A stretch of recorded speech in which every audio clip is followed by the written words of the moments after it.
Good afternoon. It is 3:01. I'm Joseph Bonanno, live from Twin Peaks out in Cool Springs. It was reported this morning that the Titans are re-signing running back Julius Chestnut on a one-year deal. Chestnut, who is also a special teams contributor and a kick return specialist, made appearances in all 17 games in 2024.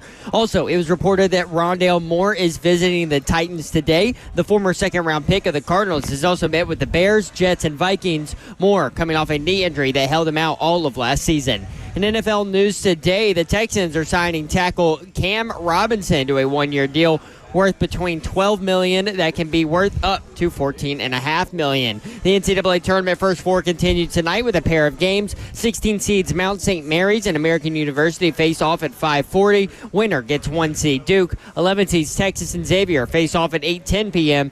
for the right to play 6 seed Illinois. You can catch both games right here on the Zone following 3HL. For your foundation repair and waterproofing needs, you need to visit USSTN.com. Breaking news at once on your home for the Titans and Bulls. This is 104.5 The Zone.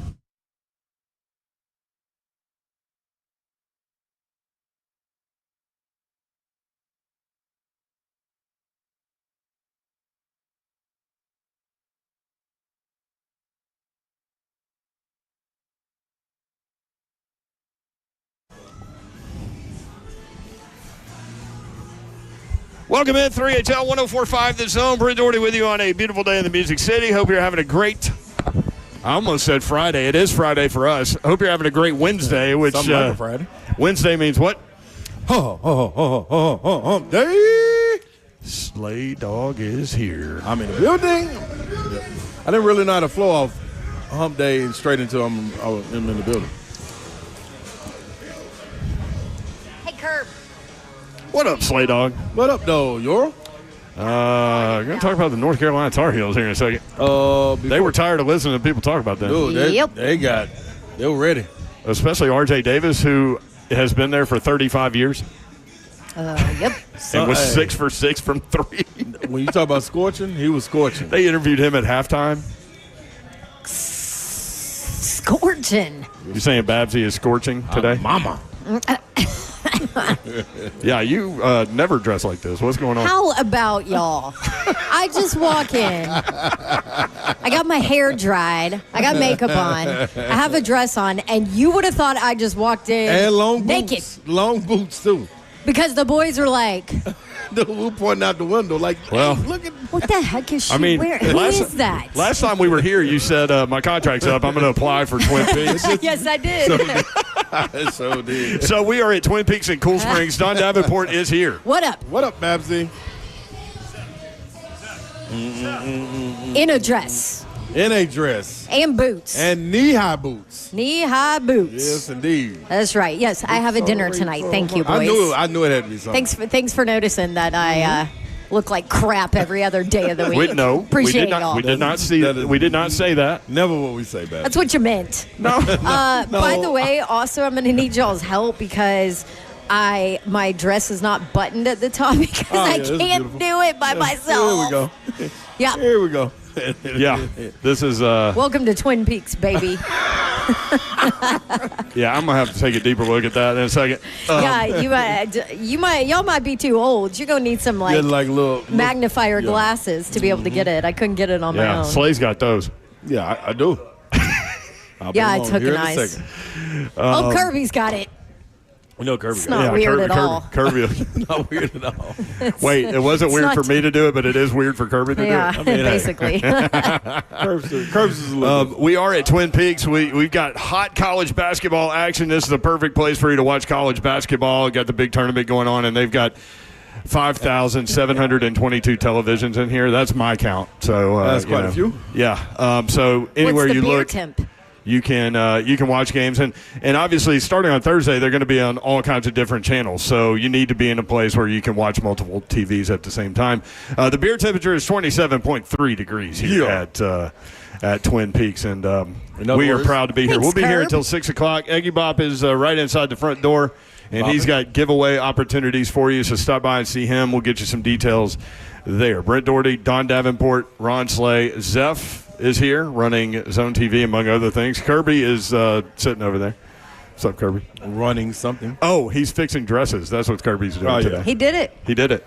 Took a second, but he did it. Without, like, pulling your hair and all that stuff. All the Seamless. things. A tailor like Kirby.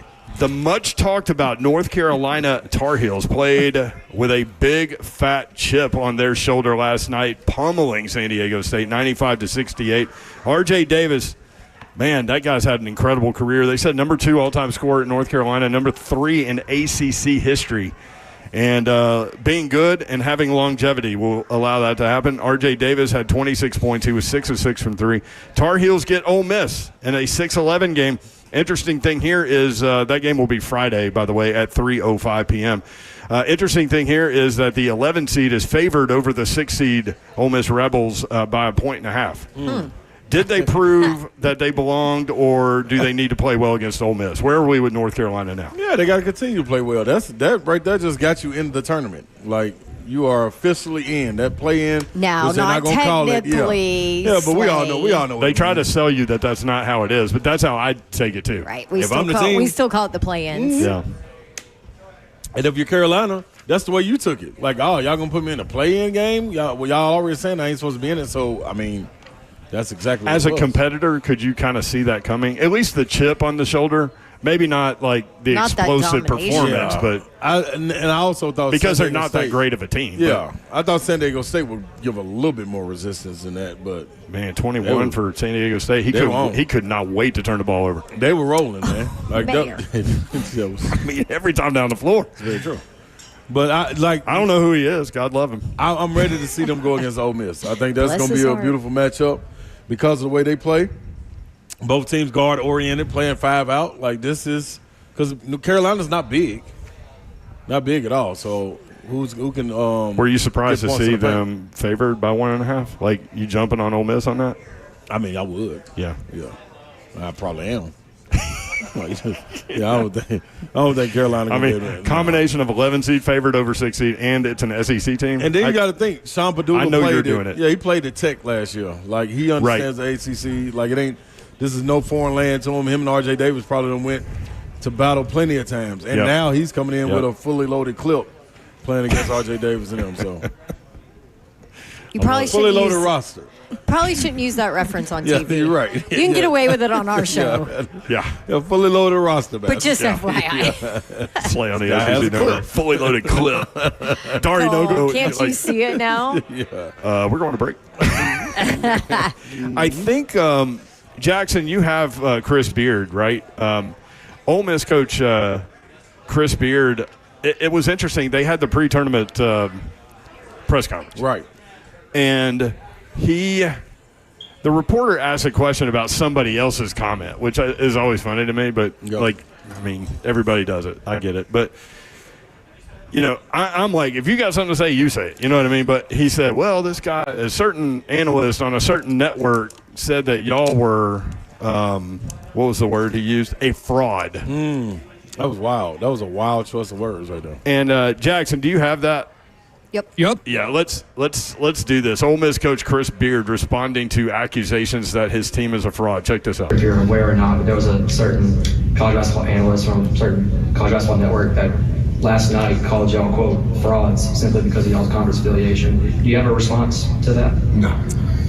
You on the internet, man? Chris, you've obviously coached in this tournament before, and a few of the guys on this team have, but there's a lot of guys who haven't. What do you say to them to get them ready and for what to expect over these next few weeks? Let me get back to that fraud. That's what they said. So, yeah, I think we got a good team. You know, we just played in what people are calling the best conference in the history of college basketball. Today as the tournament starts, so we'll see how it plays out. 10 wins. Some interesting things about our resume. You know, we didn't lose a game this year to a team that's not in the NCAA tournament. Road wins, non-conference, BYU in the NCAA tournament, Colorado State in the NCAA tournament, Louisville in the NCAA tournament, Purdue, we lost a one-possession game in overtime, and certainly in the conference, road wins at places like Alabama, recent home wins at teams like Tennessee. So, I think a lot of things could be said about our team, both good and bad. But fraud would not be a word that I would think about when I think about this year's Ole Miss team.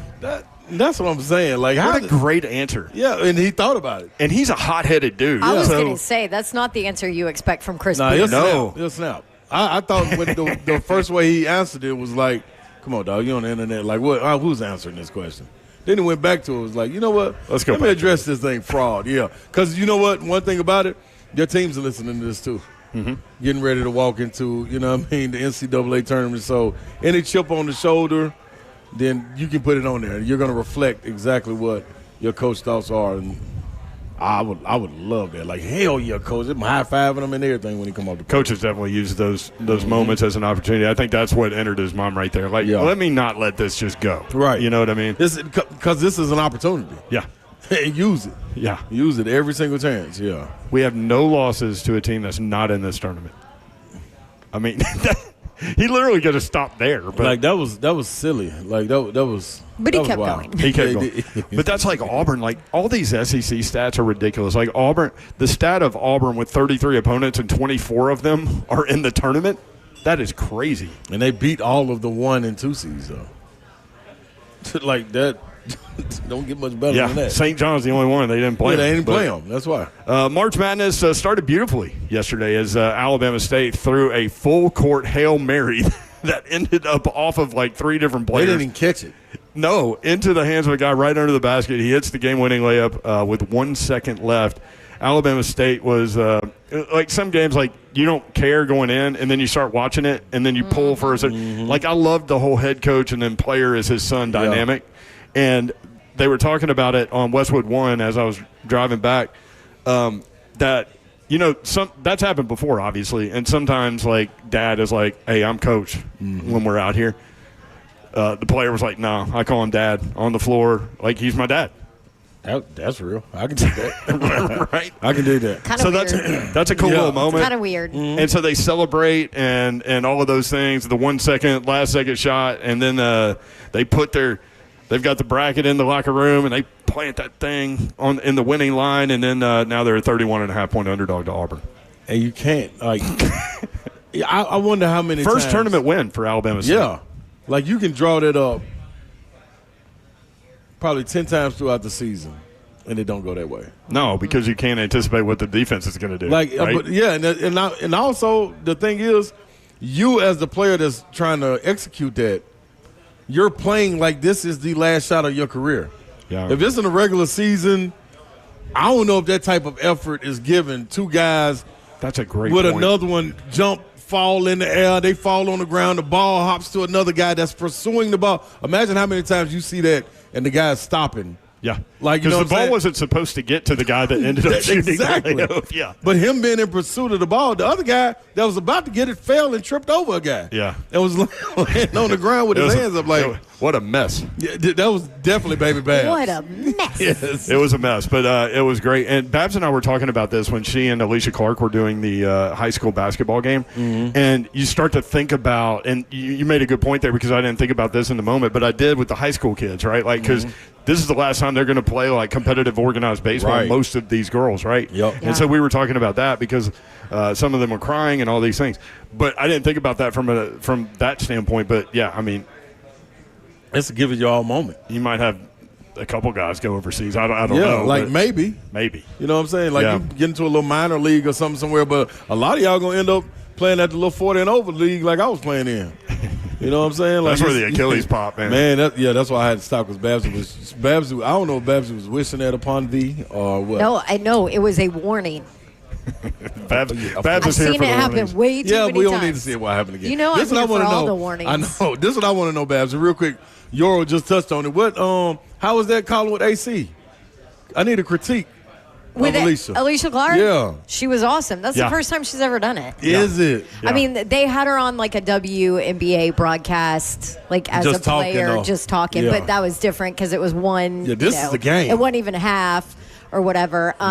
They did. I think Dawn did a great job with. Sometimes it's hard when you're working with someone that hasn't done it before, Right. And you feel kind of a responsibility to Yeah. try to lift them up and Yeah. stuff. And she didn't have to do that.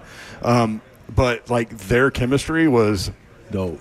I watched the love entire it. game, and Yeah. they had such, And it was a blowout. I'm like, Yeah. what are you doing, Mayor?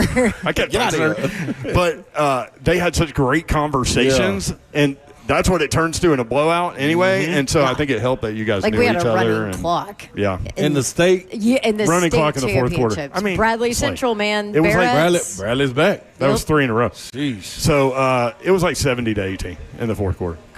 Yeah. Yeah. I mean, they were just dominant. But here's the other thing. Alicia Clark, and I knew when she was going to be my analyst, like, because I just worked I wish Athletes you would've told me Unlimited. that. Oh, I thought you knew. No.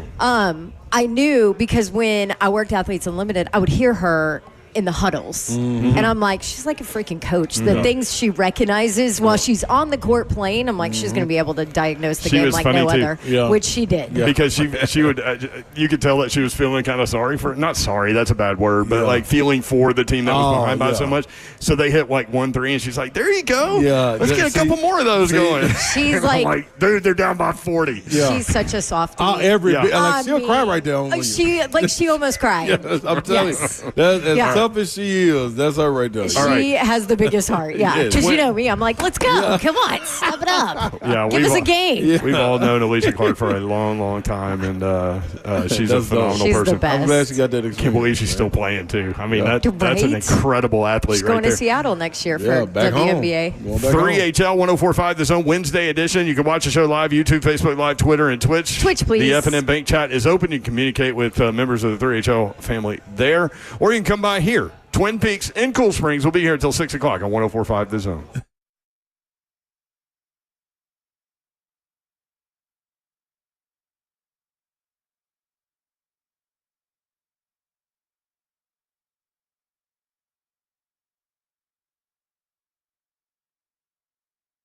All right, y'all. Now listen, man. Car accidents happen every day. Now you don't have to be the one to sit there, get out the car, stomp your foot, wag your finger at the other car, knowing that the car ain't the one that hit you. It's the person in the car that made the car hit you. Either way, listen.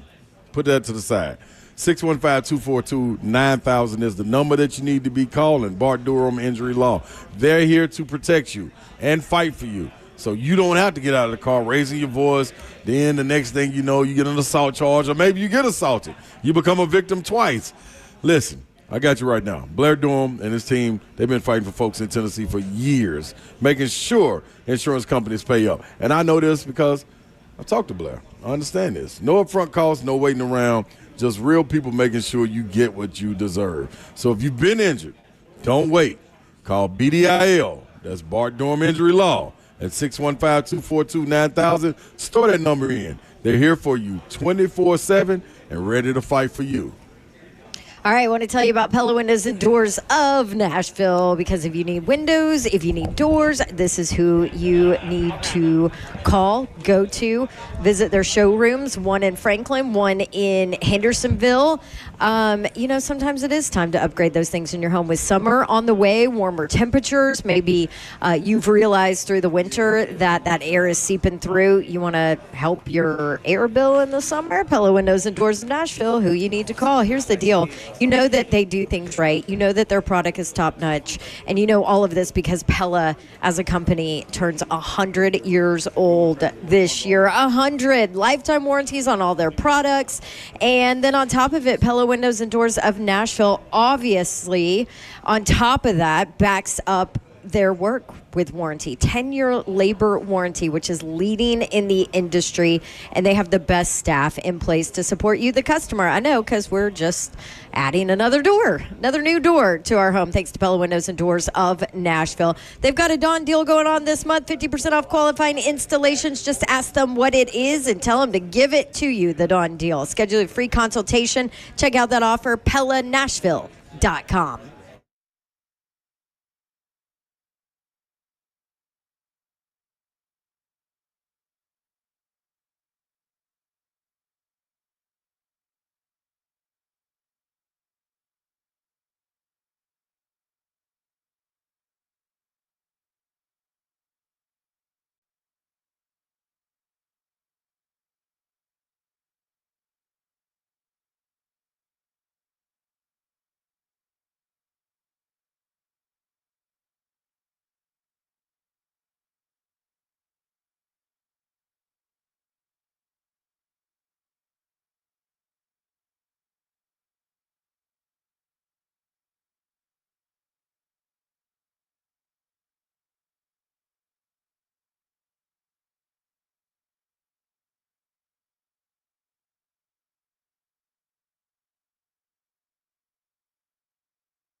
3HL 104.5 The Zone, broadcasting live from Twin Peaks. We'd love to see you out here. We'll be here until 6 o'clock. Man, we love coming out here. The food is incredible. Oh. I just ordered the spicy chipotle chicken with broccoli. I started with the grilled wings with my favorite bourbon teriyaki, I think. You love the bourbon teriyaki. Oh, my God. Yeah. I wish they would just drench it, though. Like, just pour it all over. Next time I'm going to ask them pour it all over my wings and my tater tots. I wanted like, I wonder if anybody ever had soup wings. Like you just want everything swimming in it? Bingo. Yeah. Like I would like to have to grab my wing with a spoon, Yeah. take it off the spoon, dip it in my ranch. Soup wings. You know who would be a good swimmer? Who? Lucas Panzica. Hey, man, I'm telling y'all right now, Coach Mack. Coach Mack joins us. Thanks to our friends at Two Rivers Ford. Coach Mack, what's up? Everything's good, guys. Just going through a little bit of a marathon podcast over here at the Titans, getting ready for a lot of OTPs, and so, but carved out some time for three of my favorite people. Coach Mack, before we even get into this, man, Buck pointed something out On the air with Lucas Panzica, and so in high school we had a couple guys that played the linebacker position great, but the way they were shaped, they had something we called a backer butt. So when the middle linebacker, butt. Yeah, when they sitting in their stands, you know how the butt is hiked up, and they got to tie that. They waist so small. This is Lucas Panzica. Man, the man got a backer butt, Coach. If you walk past him, you would be like, oh, that man got to play linebacker when he was in middle school or something, the way he's shaped. Now, I'm telling you right now, it looked like Panzica does a lot of squats. That's all I'm saying, Coach Mack. And they caught me off guard. Y'all ever watch much horse racing? Yes. Well, when you watch a race horse, you look at their hindquarters. Yes. I mean, if they got that hindquarters up high in the air, you got a chance to get some extension on the run. So I imagine Lucas could really run too. That's it, Mac. I'm telling you. See, that's why I always depend on my guy, because you always get it, Mac. You always. Yeah, Here's the other thing about Panzica. That's where most of your power is generated. That's why I was on the other day on their show, and they were asking me about whether you should buy $30 jeans or $300 jeans. If you got a racehorse ass, you need to buy $300 jeans. I said, Mac. Bob just lost it. There you go, Mac. The guys at the bar are losing it right now. I'm telling you, Mac. I ain't seen nothing like this since high school, man. I'm telling you, dog. Pan is one of a kind, man. Here's the other thing about Panzica. He's such a great teammate. He showed up at the event yesterday, but like he was going to be like right at the end, but he figured it out on the way over that he was going to miss most of it. Coming anyway. But he still came. Mm-hmm. So we hung out. That's our guy. Yeah. Lucas is nothing but a good dude. He has to put up with a lot on his show. Yes, he does. He's a great dude. I'm just going to help him out. I'm going to help him get some custom-made jeans. That's what Bucket said. Oh, man, he need to gosh. get some custom-made jeans, man. Oh. Poor Panda Man. Just That's my dog. Speaking of that event, did y'all stay to watch the Alabama State game? Wasn't that crazy? Oh, man, I got home in time to see the last 10 minutes of Let me tell you it. something. For a play-in game, that is exactly what you're looking for. Yep. That's Absolutely. exactly what you're looking for. I mean, and that's why I love this tournament so much at this time of year, because the things that happen on a single game basis in this thing is amazing. That was a great way to start this tournament. Well, and from a coaching perspective, Slate made a great point on this. Like, they practiced that little Hail Mary throw all the way down into the middle of the lane so many times, and, like, who to block out and who rolls off this screen and all this stuff. But at the end of the day, sometimes players just have to make a play. And the ball ended up in a kid's hands that was definitely not a part of that play. And he had the presence of mind to get the ball up quickly because the defense reacted pretty quickly, trying to block the shot. And I just thought that whole thing was so cool that they had that play, that they had it drawn up and everything, but it's of mice and men. Let me tell you best laid plans often go awry, right? It was impressive to me. I mean, it was like a Hail Mary in football. But the thing that was impressive to me, it's not easy to throw a basketball, Ron Slay. You can attest to this, on a straight line the length of the court. Yep. I mean, that's a round ball, and I mean you've got those dudes have got big hands, but to be able to control that thing and throw it on a straight line right where you wanted to, and you're right, Brent. I mean, all the ricochet rabbit that happened underneath that, but to have the presence of mind, not even to catch it, to let it touch you and put it back up. I mean, I thought it was outstanding. Yeah. While we're on basketball, let me tell you this about Twin Peaks. March Madness Bracket Challenge going on here with conference championships and now the big show. Now's the time to register for the Dos Million Bracket Challenge. Sign up at TwinPeaksBracketChallenge.com. Fill out your bracket before the tournament gets rolling and tomorrow, and you can enter for your chance to win $2 million and more epic prizes, including a $50 gift card to the top bracket from every lodge. So make sure you get that done. Again, Twin Peaks Bracket Challenge. I love this time of year in the sports world. March Madness is incredible. Nothing like it. I know. And you've got college baseball. You've got Major League Baseball starting up. Dodgers are already 2-0 with that payroll. You're here, baby. And the draft. And you got the draft coming up. So let's transition into football. Coach Mack, presented by Two Rivers Ford. Titans at quarterback Brandon Allen. Should we read into the team's draft plans at number 1 overall with that move? I don't think you can read anything right now. I mean, we're still a long way away from the draft. I mean, there's not anything you can read right now because look, they're being very tight-lipped. And look, all the things you can conjecture all you want. I mean, I've done this thing for over 39 years. You can conjecture all you want. The only people that know what's going on are those people that are in the meeting rooms. You knew that they were going to have to sign another quarterback anyway. They're a long way away from finally setting this roster. You guys know it. I know it. I mean, you can talk about positions in the draft, but I don't think you can draw any conclusions yet. Well, theoretically, you still could trade for a guy, right? Mm-hmm. Oh, absolutely, you could. You can do. There's a lot of things that you can do, and there's probably a lot of things that they will do. But you don't. There's no reason. There's no reason to show your hand right now. I mean, you just can't. I mean, you've got to be. This is the ultimate keep your powder dry time. And the closer that we get, the more conjecture we're going to hear. But that's what it's all about. But I can tell you, just from real lifetime experiences living this world inside buildings for over 3 decades, there's not a whole lot of truth that leaks out of any of these buildings at this time. Coach Mack, presented by Two Rivers Ford. Yeah, that's the thing about Cam Ward. Even if I evaluate the player, right, and I don't think he's the guy, and I'm not doing that, I'm gonna make sure everybody thinks I'm doing that. Just to keep all your options open, right? I mean, that's like life. You want as many options open as possible. So if the Giants and the Browns think you're taking Cam Ward and you're really not, then maybe you can acquire draft capital if that's what you want to do. So it's good to have options. Yeah, well, I mean, look, and you're going to have to vet all of these players anyway. I mean, you've got to vet them all. You've got to vet them all. You're only going to be able to draft so many of them. I mean, there's going to be 279 of them drafted. You can't get anywhere near that number of them. So you have to vet them all. I mean, talk about Cam Ward. I mean, I've got my report right here that I just got going over for the OTP. On Cam Ward. And when you start looking at this guy and you really start taking a look at him from his journey, all the way from the different stops that he's made, the thing that you can still see in all of them is he's got, I call it arm flexibility. He's got a shortstop, just an elastic arm. He really does.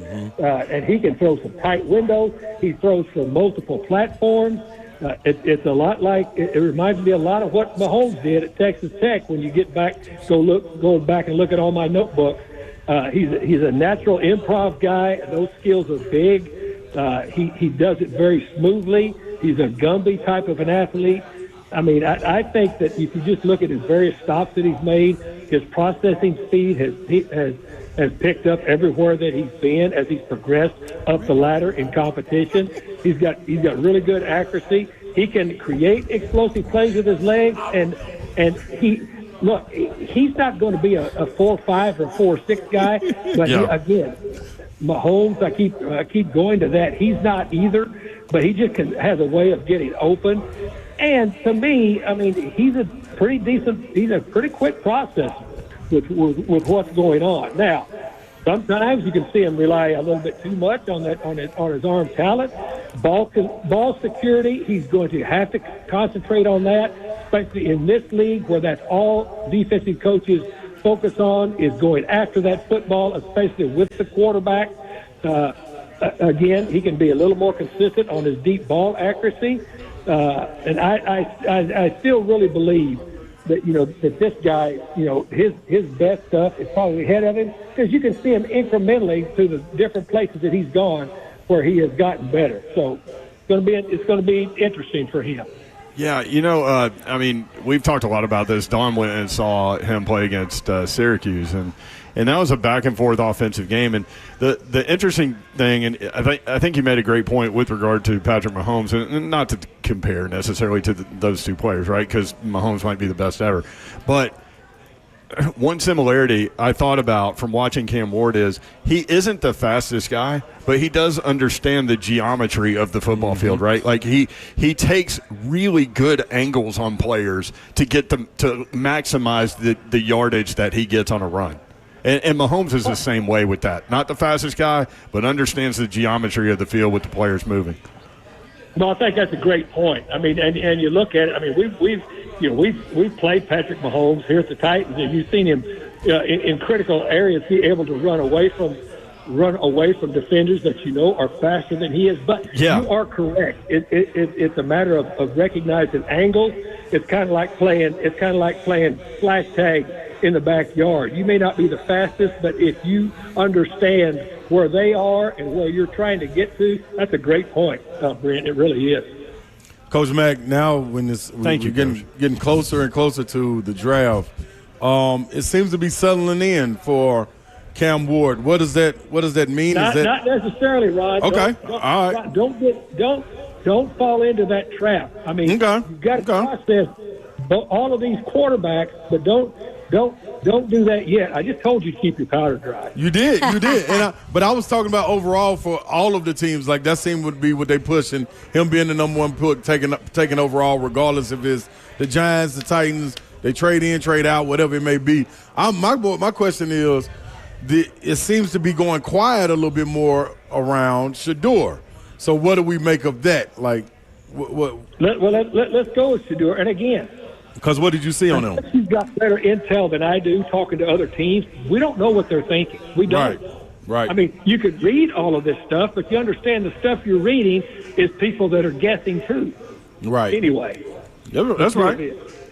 You're right on. Thank you, Ron. But tell me on your breakdown of Shedeur. Let's go with Shedeur. Let me pull him up out of my notebook here. I think he's got elite processing speed. His diagnosis is really good. He's consistent with that. He's got really good accuracy, especially short and intermediate game. I mean, I think it's really elite. He shows poise under duress, which, let's just be honest, he was under duress, especially for that offensive line that he was behind lately. And that's just the truth. Yep. He showed a lot. Now, his release, he's got a real quick, compact release when he throws. He's able to do it again from different arm angles. And I really believe that, of course, with his dad and with his dad's knowledge of defenses, he's got a really good idea of what defenses are doing, the type of leverage that he has to beat. His ball security, especially with the amount of time that he was under pressure, is really good. And he grew up in the business. And guys, players that grow up in the business, I think we talked about this once on the show with Don in particular, is that players that grow up around the business, especially at this level, they're not awed by what the differences in competition is. I mean, they're not wide-eyed. I mean, he's got a good command of what goes on, and his mobility is still it's above average, and I think that's extremely important. There's times when he's a little bit more overconfident in his arm talent, which a lot of these young quarterbacks are. And the negative plays that he took, I mean, he was under pressure. If you really start grinding tape, I mean, there were some times when he was in danger back there. He really was. Yeah. And here's the other thing. Because of that, he's probably developed a habit of trying to drift backwards to get away from it really quick in his face. He'll have to stop that. But this guy is a long, long way from being forgotten in this draft. Believe me. That's all I like to hear, Matt.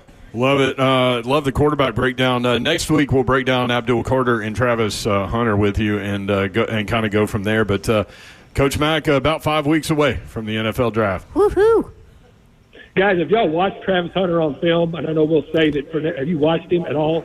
I was just going to ask you where you would play him. I'm going to play him on my team. Anywhere too, Mac. Just put him on my team, baby. This guy is an unusual athlete. He really is. We'll go through his breakdown next week. But you really start to. He's not a big guy now. I mean, he weighed 180 something lately, but I don't think he played at that. But this guy has got. There are a lot of athletes that are just born with that spatial awareness of how to play the game and how to adjust to what's happening around them. A lot of what Brent was talking about, the geometry of the field. This guy's elite with this. He really is. I like that. Love it. Thank you, Coach Mack. Coach Mack, presented by Two Rivers Ford. Thank you, brother. Appreciate you. Thanks, Coach. Thanks, Matt. See you guys. All right, there he is, Coach Mack. We'll return to Twin Peaks here in Cool Springs with more college basketball talk when we come back. We have tons of NFL stuff for you, too, throughout the course of the day. We'll just kind of weave all this into a tapestry. 3HL 104.5 The Zone.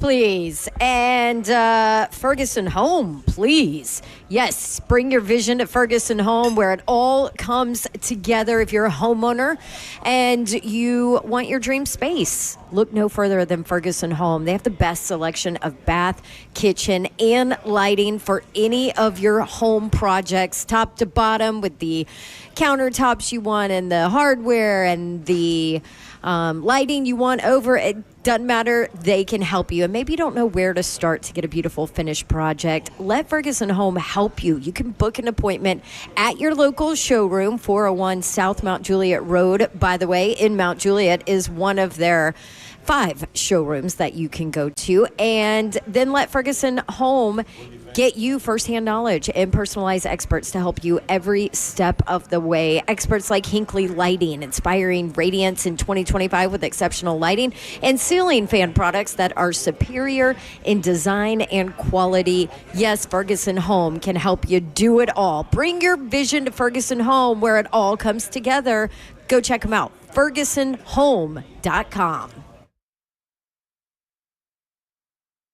Whether you're a homeowner creating your dream space or a pro managing multiple projects, discover a new way to shop at Ferguson Home, where great ideas become stunning spaces.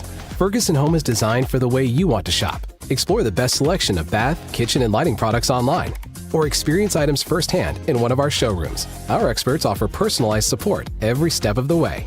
Bring your vision to Ferguson Home, where it all comes together. Shop top brands like Hinckley or find your local showroom at fergusonhome.com.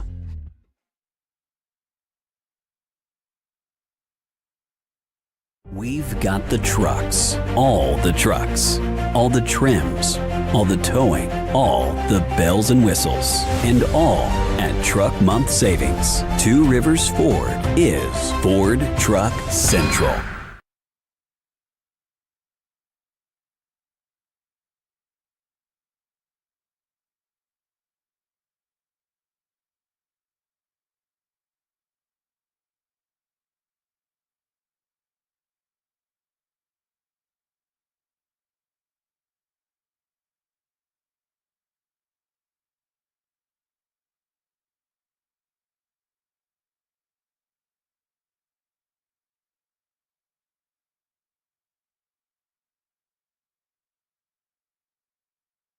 Did you know you're overpaying for your health and wellness products? With over 20 company-owned brands offering its members vitamins, supplements, wellness, and skincare products, you're able to save up to 70% off retail. Members Nutrition can't change your life, but we can change the way you live.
3HL 104.5 The Zone Wednesday edition. Reminder, we will not be on the air tomorrow or Friday.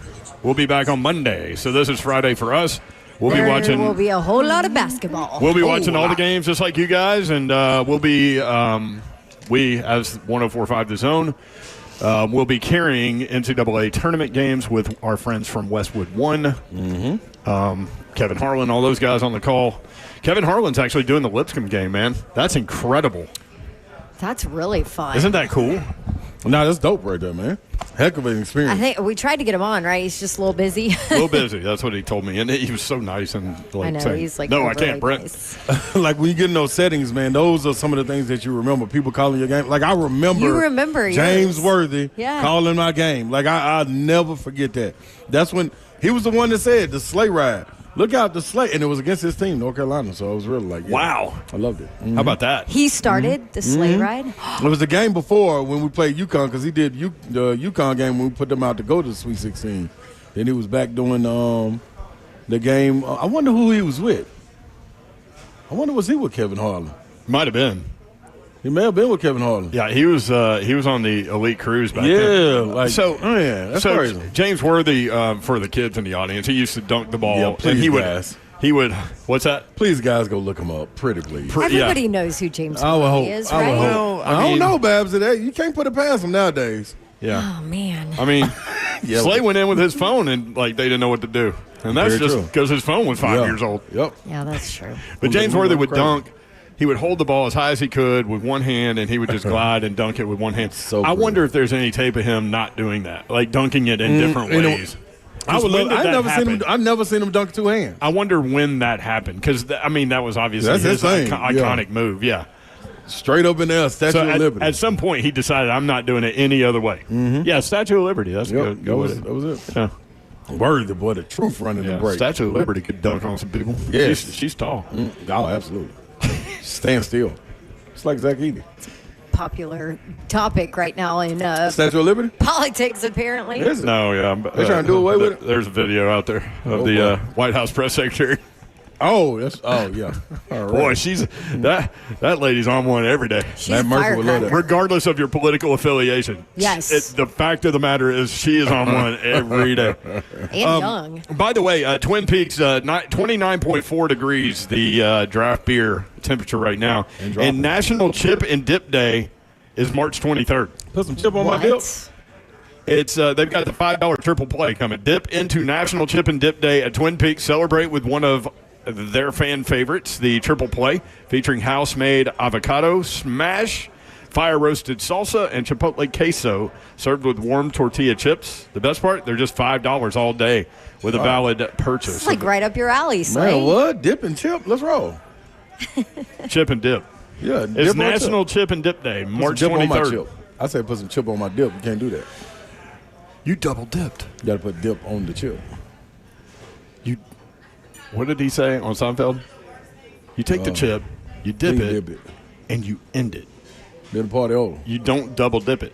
You don't dip, take a bite, and then dip again. Unless it's yours. Unless it's just yours. Yeah, then you can dip all day. Do whatever you want with that dip. You can. Did y'all see MTSU? Babsy was talking about this game and kind of promoting it for them. The NIT last night, Chattanooga in the Glass House against MTSU in the NIT. And, man, that was instant classic in Murfreesboro. Chattanooga ended MTSU season 109-103 in 3 overtimes. Electric, too, boy. Cameron Weston had 31. Mustafa for MTSU had 30. He hit a 3 with 8 seconds left in double overtime to put it in triple overtime. The big man hit the 3. I loved it. Yeah. So congrats to MTSU on a great season, and tough way to end, but, man, triple overtime. It was big time. Chattanooga, the guard, sealed it in that 3rd overtime, just pulling up from 3 long range. Yeah. So separated the score there with like 12, 16 seconds left or whatever. SEC has a record 14 teams in the tournament. Looking at point spreads, 8 SEC teams are favored, 6 are underdogs. Yeah. How about that? Part of the reason is they put 3 SEC teams in the 8-9 game, which you knew they were going to do that going in. That's one of the ones.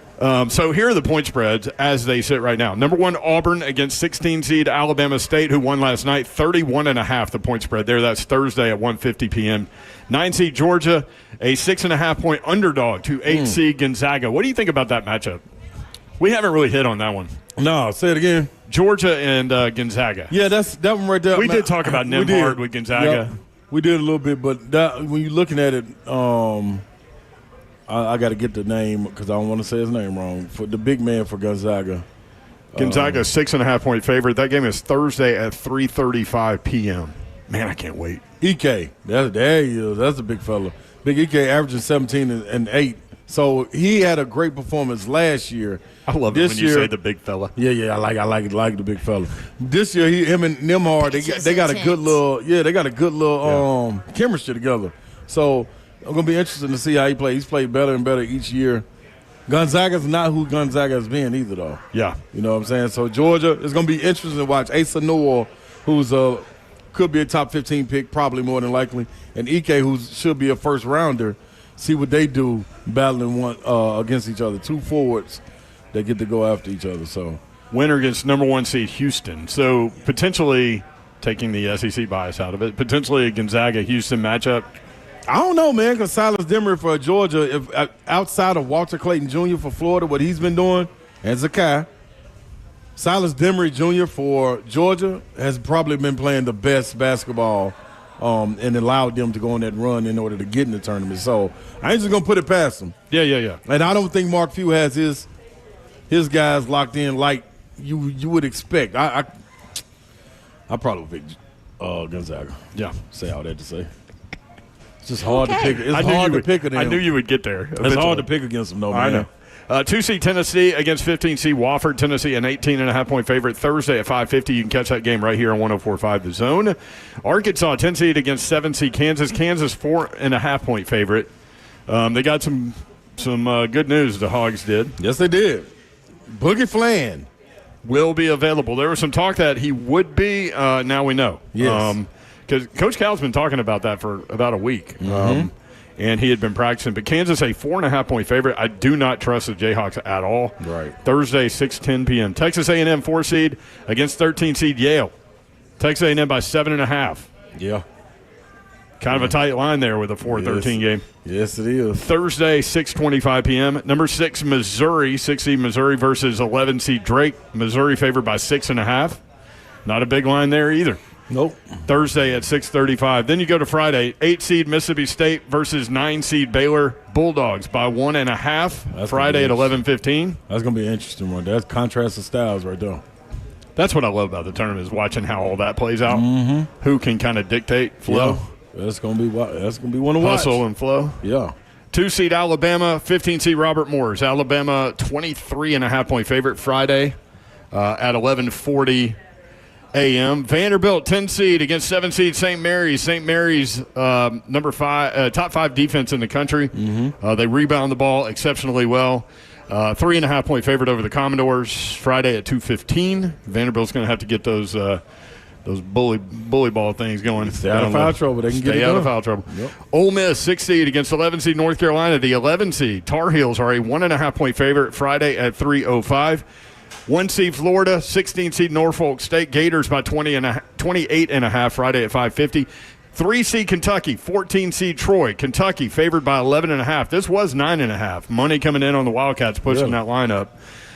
Friday, 6:10 p.m. 9 seed Oklahoma, 8 seed UConn, the 2-time defending national champions in that 8-9 game.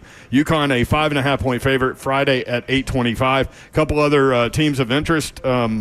With a lot of people that listen to us, 14 seed Lipscomb against 3 seed Iowa State. Iowa State by 14.5 Friday at 12:30. A lot of experience for those Lipscomb Bisons, and they've got 4 fifth-year seniors, including their point guard. Yep. They've got a 6'10" guy that can stretch you and hit threes. So we'll see how, again, 2 different styles there. Iowa State missing their best player, too. That's right. Second leading scorer and leading assist man. Number 5, Memphis, a 1.5 point underdog to the 12 seed Colorado State Rams. I don't get that one. Memphis is without a player. If it's not Haggerty or Danger, they're all right. I forget. I have to go back through my notes. I hate to even say that and then not hit you with it, but I will when we come back. Okay. Colorado State 1.5-point favorite Friday at 1 o'clock. So those are some of the games. I've got some tournament notes when we come back. The Bear, Chris Falica, had some great notes. Okay. What do you got? Here's an example. All three times Auburn has been a top 4 seed under head coach Bruce Pearl. They have failed to reach the Sweet 16. Oh, wow. Sorry, Babs. Yeah, but also they didn't have this team and this veteran of a team. Right. Correct? When they went to the Final Four, they were a 5 seed. Yeah. But, that's just one example. I've got all kinds of notes. I didn't mean to pick on you there. No, it's okay. I mean, I set it straight. I They're set the number the one record straight overall anyway. seed in this one. I've won about Tennessee, too. That's not necessarily a positive. Who needs it? Well, hey, trust me, there's a lot of talk about how Rick Barnes flares out in the tournament. Oh, yeah, that's all the talk. Thank you, Babsy. Good parting shot there. All right, 4 o'clock hour coming up. We've got more college basketball notes from the Bear, Chris Falica with Fox Sports coming up next. Stay tuned, 3HL. Broadcasting live from Twin Peaks. We'd love to see you out here. They've got great food and cold beer, 28.3 degrees Fahrenheit, the beer temperature. This is a perfect place to watch all of the basketball action that's coming up because they got tons of TVs in here. So when everything starts to hit different channels, you don't really have to put your head on a swivel. You can just sit here, eat some great food, drink some cold beer, watch some basketball. We'll be right back. 3HL 104.5 The Zone.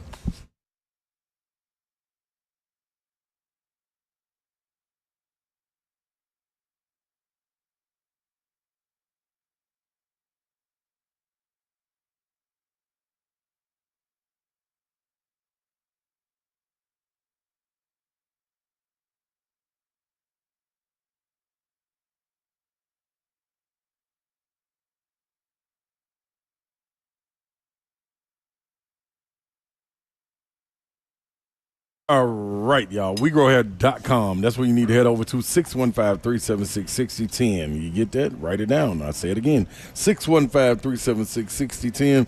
That's the number when you head over to PAI Medical and find out exactly what they can do to you to boost your confidence, get you back to the level that you want to be. I mean, when you're walking around, you're going in the barbershop and you're saying, take a little bit off the top, but don't touch that spot.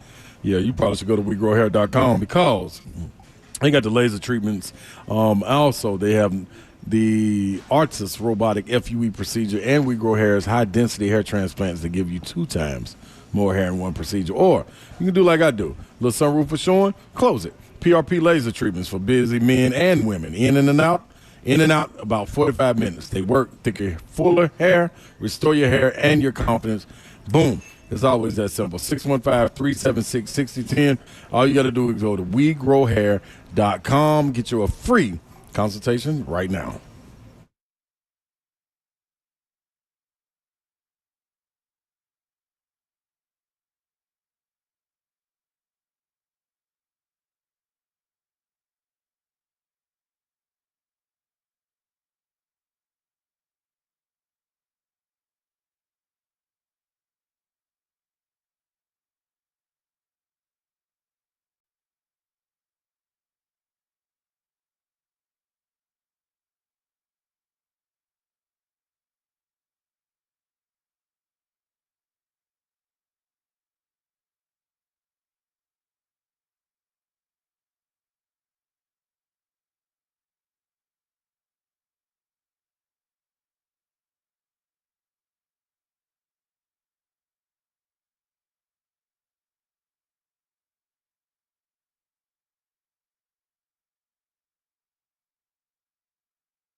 Good afternoon. It's 4:05. I'm Joseph Bonanno, live from Twin Peaks out in Cool Springs. And Titans news today, the Titans re-signed running back Julius Chestnut on a one-year deal. Also was reported that wide receiver Rondale Moore visited with the team today.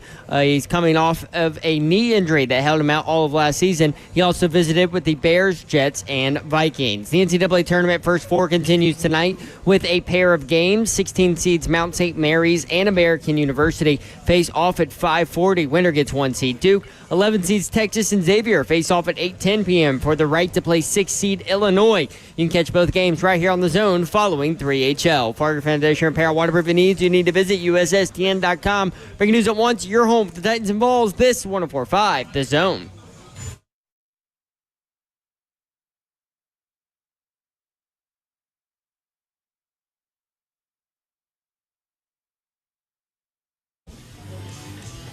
HL 104.5 The Zone Wednesday edition. Appreciate you being with us. Hope you're having a great hump day. Hump day. Hump day. There he is. He's Ron Slay. I'm in the building. I'm in the building. Ooh. I'm on it now. I know I can time Smile up. Smile like to go kind of fast with it. I'm on Smile. I'm on the Smilester. You headed up to Lexington tomorrow? Absolutely. Do you have any Vol fandom responsibilities? Yes, I do. Tennessee alum tailgate. I'll be right there. Where are we going to be located? I don't know. Hold on. You gonna have Chris Lowe and the Wizard with you again? Absolutely. Listen. I'm never doing anything without Lowe and the Wizard. Lowe came by and did the abbreviated 3HL on Friday from the SEC tournament. Oh. And after the show was over, we were talking about how much he loves watching Tennessee tournament games with you. Yeah, we have a ball. That's what he said. No. So the tailgate is located inside of Rupp Arena. Oh, wow. Oh, So how are you pulling that off? Even if you don't have a game ticket, you'll be a part of the action, watching from huge screens. So you'll be inside of Rupp Arena. Is that the first time Tennessee's ever held a tailgate inside Rupp Arena? Yes. Yeah, they did. What did they do? They renovated it. I feel very confident in saying yes. Yeah, absolutely. I don't know how the Big Blue Mist is allowing this to happen. They on the road. I know. Yeah, They got their own things to worry about. Yeah, they ain't got time to do this. Auburn should be having one too now. Or Auburn, y'all can just come over. Y'all can just come over there with us. Yeah, Auburn and Tennessee should We're cheer joining for each forces. other. We are joining forces in what time does Auburn play? Let me look. Because I need to be there for that one too. They play at 1:50. They play early, yeah. Ooh. They're What time's Tennessee? They're 31.5-point favorites. Yeah. Auburn. That game will be over with. Tennessee plays at 5:50. That's probably the first session. Tennessee probably the second session. While we're talking about Kentucky, here's one of my little nuggets from the Bears. Give me a nugget with no sauce. Each of Kentucky's last 7 NCAA tournament games have been decided by single digits. Oh. Each of the last 7 have been decided by single digits, including losses to 15 seed St. Peter's as an 18.5-point favorite and to 14 seed Oakland as a 13.5-point favorite. Yeah. Well, that's not ideal. No, you don't want that to happen. Different coaching staff. Kentucky dealing with injuries too, so we'll have to monitor that little situation. Yeah, they style though, man. It's gonna be interesting to see. Impregnable, or whatever Mike Tyson said. His style is impetuous. Yeah, this is Ortega Owe. We're gonna see if he can keep that nicely energy he has going. My style is impetuous. Yeah, you are Mike Tyson. That was pretty good. Yeah, you are Iron Mike. Yeah. That's you. Yep. You Mike though. Can you imagine if he walked in? He was in the car with somebody and they were listening to the show and he's like, "Man, take me to this guy." All I'm doing is trying to imitate me. Name me Mike. Matter of fact, I'm gonna get the hell out of here. Mike, I'm gonna get out your way, Mike. Who was it that was interviewing him? Chris Myers, where he said, yes, he asked that him was about a phenomenal story. Yep. He asked him about the Evander Holyfield thing. Showed him the Sports Illustrated cover, and he said Mike came across a table at him. Like some people, you gotta let them. Okay. What are we doing? A frosted mug beer, I think. What is this, Elf? Drop Dead Redhead. All right. What is a Drop Dead Redhead? We need IPA. IPA. Okay. Hey, there we go. See, look at the things that happen when you come to Twin Peaks to visit us, man. So I guess I poured the wrong beer for somebody, and then No. This is. I think they lost promotion. his ticket. Oh no. I thought we were just giving away. Did you order that? Drop Dead Redhead? He said kind of. Yeah. See, it kind of makes sense. Hey, There's power tees over there at that table. Oh, that's that. Listen, we roll deep, baby. Vol Nation is in the building. And we ain't come to take names. He said he drives a lot and listens to us. That's amazing. Like, I always feel like the guy driving is kind of trapped listening to us, and like we better do our job. Yeah. We he better said he entertain. has choices. Yeah, he got yeah. Thank you, man. I'm telling you, it's a Appreciate sad day when the radio goes off. Yeah. When you start at 6 and then it goes off at 6. I'm telling you, I was on the road doing that. Well, it goes off. Then you had to go to Yeah. podcast. Oh, well, self. I mean, you were a truck driver. Yeah, then you had to go to podcast. You're like, oh, man. Then you get tired. Yeah, like, dang. Then Might well shut it down. Then you're deadheading. Yeah, no, you deadhead. You don't need to be deadhead. You can get some money. Find one car at least. I know just enough about that industry to be dangerous. Did y'all know that pro days are on ESPN platforms? Like Alabama was today at 10 a.m. And they ran the 40s at 11:15, and somebody ran a really fast 40, which did not surprise anybody because all during the season, no matter what Alabama game you watch, one of the nuggets from the play-by-play guy was Jalen Milroe is the fastest player on the field. Mm-hmm. What did he run? 4.37. Flying. Wow. Man. Some people have talked about him playing running back. He's like, no. I'm playing quarterback. Oh, boy. Here we go. Tim Tebow all over again. Yeah, tight end. 4.37. Who else? Didn't they want Lamar to play receiver? Play receiver, yeah. Same thing.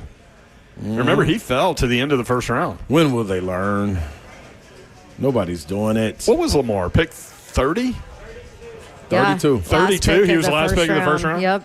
Zeph always knows these random things. I do too. I did know that one, yeah. Yeah. I know random things, but Zeph always cleans it up too. So Miami is Monday on the ACC network if you want to watch Cam Ward's pro day. Texas is Tuesday on the SEC network. LSU is next Wednesday. Ole Miss is next Friday. So all that's coming up. All right, college basketball notes from the Bear, Chris Falca, Fox Sports. He used to be with ESPN. We've had him on the show a couple times. We had him at Super Bowl, Radio Row. Really, really good dude. And, like, I mean this in the nicest possible way. He's, like, the nerdiest of nerdy guys, which makes all these – like, when I read through this, you'll be like, okay, I get it. Nerdy. And super nice guy, too. All right, here we go. 16 of the last 17 national champions have been a team named UConn or a 1 seed. Okay. 16 of the last what? 17. Who was the one? Funny that you asked, Babs. Villanova in 2016. Sorry. Yes. Yeah, you Remember would have that gotten shot? that one because we were just talking about them yesterday. I forgot to do his name. Chris something. Yeah, I got that part too. Chris Humphreys? No. He was a Kardashian. Golly. So to speak. I mean, I just kicked it back to him. Chris Jenkins? Jenkins. Yep. Is that what it is? It was Chris Jenkins. I said that so confidently that I don't even know that I'm right. Right. Okay. 16 of the last 17 national champions have been a 1 seed or a team named UConn. UConn won 4 natties in that 17-year span as a 3 seed, a 7 seed, a 4 seed, and then last year they were a 1 seed. Mm-hmm. All right. At least one double-digit seed has reached the Sweet 16 in 16 consecutive seasons, and 37 of the 39 since they expanded the tournament. At least one double-digit seed has reached the Sweet 16 in 16 consecutive years, 37 out of 39. That don't seem far-fetched. A 15 seed, this goes to Tennessee's on this little note chopping block. A 15 seed has knocked off a 2 seed in 3 of the last 4 tournaments. How about that? And each time that 15 seed not only won the first round, they went to the Sweet 16. Crazy. So in 3 of the last 4 tournaments, we've had a 15 seed in the Sweet 16. So Omaha or Bryant over Michigan State? Like, it ain't going to be Wofford over Tennessee. That's not what we're talking about. No underhanded free throws. We're not talking that now. Nope. We ain't Babs tried to put that out in the. She's dying to. She's dying to. Are you sure it can't be? Who is Auburn and Alabama State? Wouldn't that be something? An Lower Alabama school beat the big dog in Alabama. Oh my gosh! Ooh. I could totally just see that happening. No, Babs, it don't be like Zell. Be like Zeph. Sounds like we're in the booth. He just like peered around the corner like, well, how did I get brought up here? That's something Zeph would say. I could see that happening. No, Babs, you can't. No, see but that can't you? Y'all got Because the that best would be team like in the country. the worst case scenario. No, I can't see it. Ugh. I cannot see it. Okay. You can't either. So No, again, a you're 15 right. seed has knocked Maybe off Wofford, Tennessee. a 2 seed in 3 of the last 4 tournaments, and each time that 15 seed went to the Sweet 16. All 4 2 seeds won last year. So it was each of the 3 previous years. Yeah. Tennessee was a 2 seed last year. They won over St. Peter's 83-49. If you forgot about that. All right, Purdue made it to the national title game last year, but in the years prior, they've struggled. Remember, this was the book on them. Yep. And this is a popular underdog pick in the first round. Before last year, they lost as a 1 seed to the 16 seed FDU. That's Fairleigh Dickinson, right? In 2023. Oh, I remember that. They lost as a 2 seed to 15 seed St. Peter's in 2022. They lost as a 13 seed to North Texas in 2021. High Point is a 13 seed against 4 seed Purdue. Purdue favored by just 8.5. Got the Big Ten Player of the Year. See that. Yep. I could see Seth Davis put High Point in the Sweet 16. Yeah, that's tough. Slade does not agree with this. No. He made it very clear yesterday. That's I wish I could remember what Seth Davis said Good when luck, they went Seth. back at the end of the show, and he like pointed out, he was like, "Yeah, I already made my bed," or whatever he said. Do you feel like this tournament is more chalk Yes, than absolutely. ever before? I do. And why is that? That's a good question. I do know Jay Billis came out with something and said that the last time the Final Four was in San Antonio, that was the last time it's been, might be the last time and the only time it's been chalk. All 4 1 seeds. Yep. Wow. All right, one more note, and then we'll get Todd Furman in here to talk about this from a gambling perspective. Who needs Todd? Guess how many different teams. I know. Check this out. Again, this from the Bear. Guess how many different teams have won a round of 64 game since St. John's last won a round of 64 game. They did it in 2000. St. John's hasn't won a tournament game since 2000. That's 25 years. 163 different teams have won a first-round game since St. John's did. Should have got rid of Mike Jarvis. One thing I can come up with. All right, we've got more of that coming up. We've got Titans notes. They did sign Julius Chestnut back, a big special teams contributor there. Oh, yes. We're on our way. All right. Okay. Oh, I'm here for it. That's our splash. I don't know what everybody's out here signing receivers. And I mean, 22 carries, 102 yards last year. On fire. 2 receptions for 11 yards last year. Listen, you got to fill. You have to fill out a roster. You got to have depth. You got to have role players. Yeah, no splash. You got to have that. I'm with you. I mean, he'll have competition to even make the roster. He did have 13 kickoff returns for 337 yards, which is 26 yards per and a long of 39. Oh, that's what we need to do. I mean, we got to score. No, you're running kickoffs back. Run. Yeah, we got to stop. Well, we ain't did that either. So, no. I mean, either one.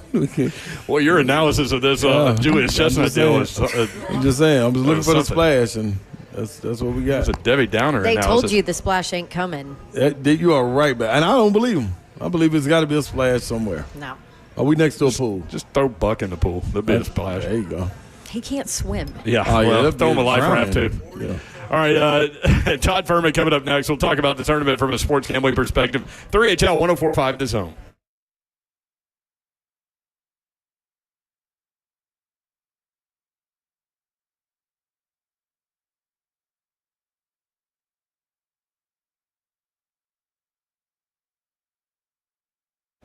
Can you take the power of your home internet almost anywhere? With Xfinity, you can. Do more of what you love in the places you go the most with internet and mobile together. Xfinity built a network that's a 99.99% reliable situation. Plus, Xfinity Mobile has Wi-Fi power boost, giving you the ultra-fast Wi-Fi at home and on the go.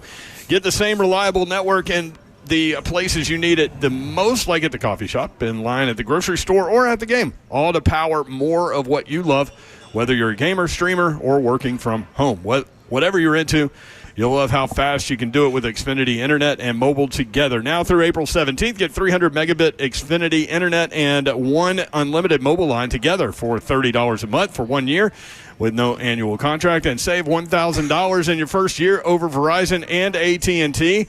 Plus, ask how to get a free premium 5G phone.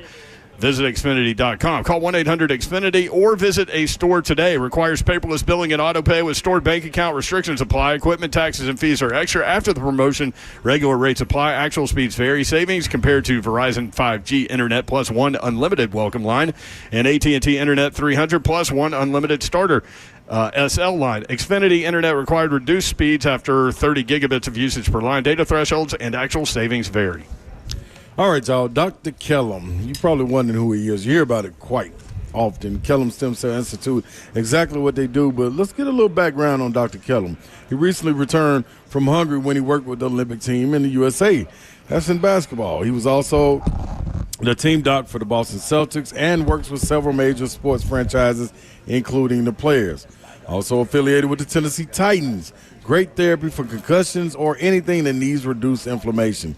Some clients, especially athletes, even just use them for naturally enhanced performance and longevity. Dr. Kellum is stem cell specialist for the Tennessee Titans as well. So that's his background. Now let me tell you exactly what it can do. It's your body, your cells, your solution. It's your stem cells knocking the inflammation out of your body, getting rid of it. Now, what they do is also store them for future and continued use. The number you need to call, 615-850-4415, 615-850-4415, KellumStemCellInstitute.com.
3HL 104.5 The Zone. Britt Doherty, Don Davenport, Ron Slay. Bop is here. What's Bop up to? Bob's in a Bop patrol type situation right now. That's when he roams. That's when he roams around the event. Somebody yesterday at our event asked me, "Why y'all call him Bop?" I was like, "Well, see what had happened was you should stand back. Slay gives everyone nicknames, and if you have a nickname, he'll add something to that nickname. Right. And if he doesn't like the nickname, he'll just change it. That's right. And so they were like, "Well, yeah, but what about Eki Bop?" And I was like, "Well, Slay doesn't even call him Eki Bop anymore. It's just Bop." Yeah. And he just said, he just bops around. Yeah, that's cool. You got music playing. That's when he used to wear headphones. Oh, you got them in today. I was going to say he used to wear them all the time. I don't think he needs them. He's just got it in his head, and he just walks and bops. Yeah, maybe probably click it on there now and then. Zeph is here doing Zeph things. What up, Zephyr? What are you doing over there? You're in a booth with a computer on. Nobody knows. I was just looking at his wedding RSVP list. Oh, I didn't. Yep. It's okay. He knows you're not going. Yeah. I'll be honest, I've been working on our seating chart this whole time. Oh, come on, Bob. Zeph. I was almost say, come on, Bob. Jeez. You're not supposed to admit this. This is what I think you should I'm paying do. attention to the show. I think you should randomly invite like 4 people that are here at Twin Peaks. And then Here we go. Just ran Balls. into the wind.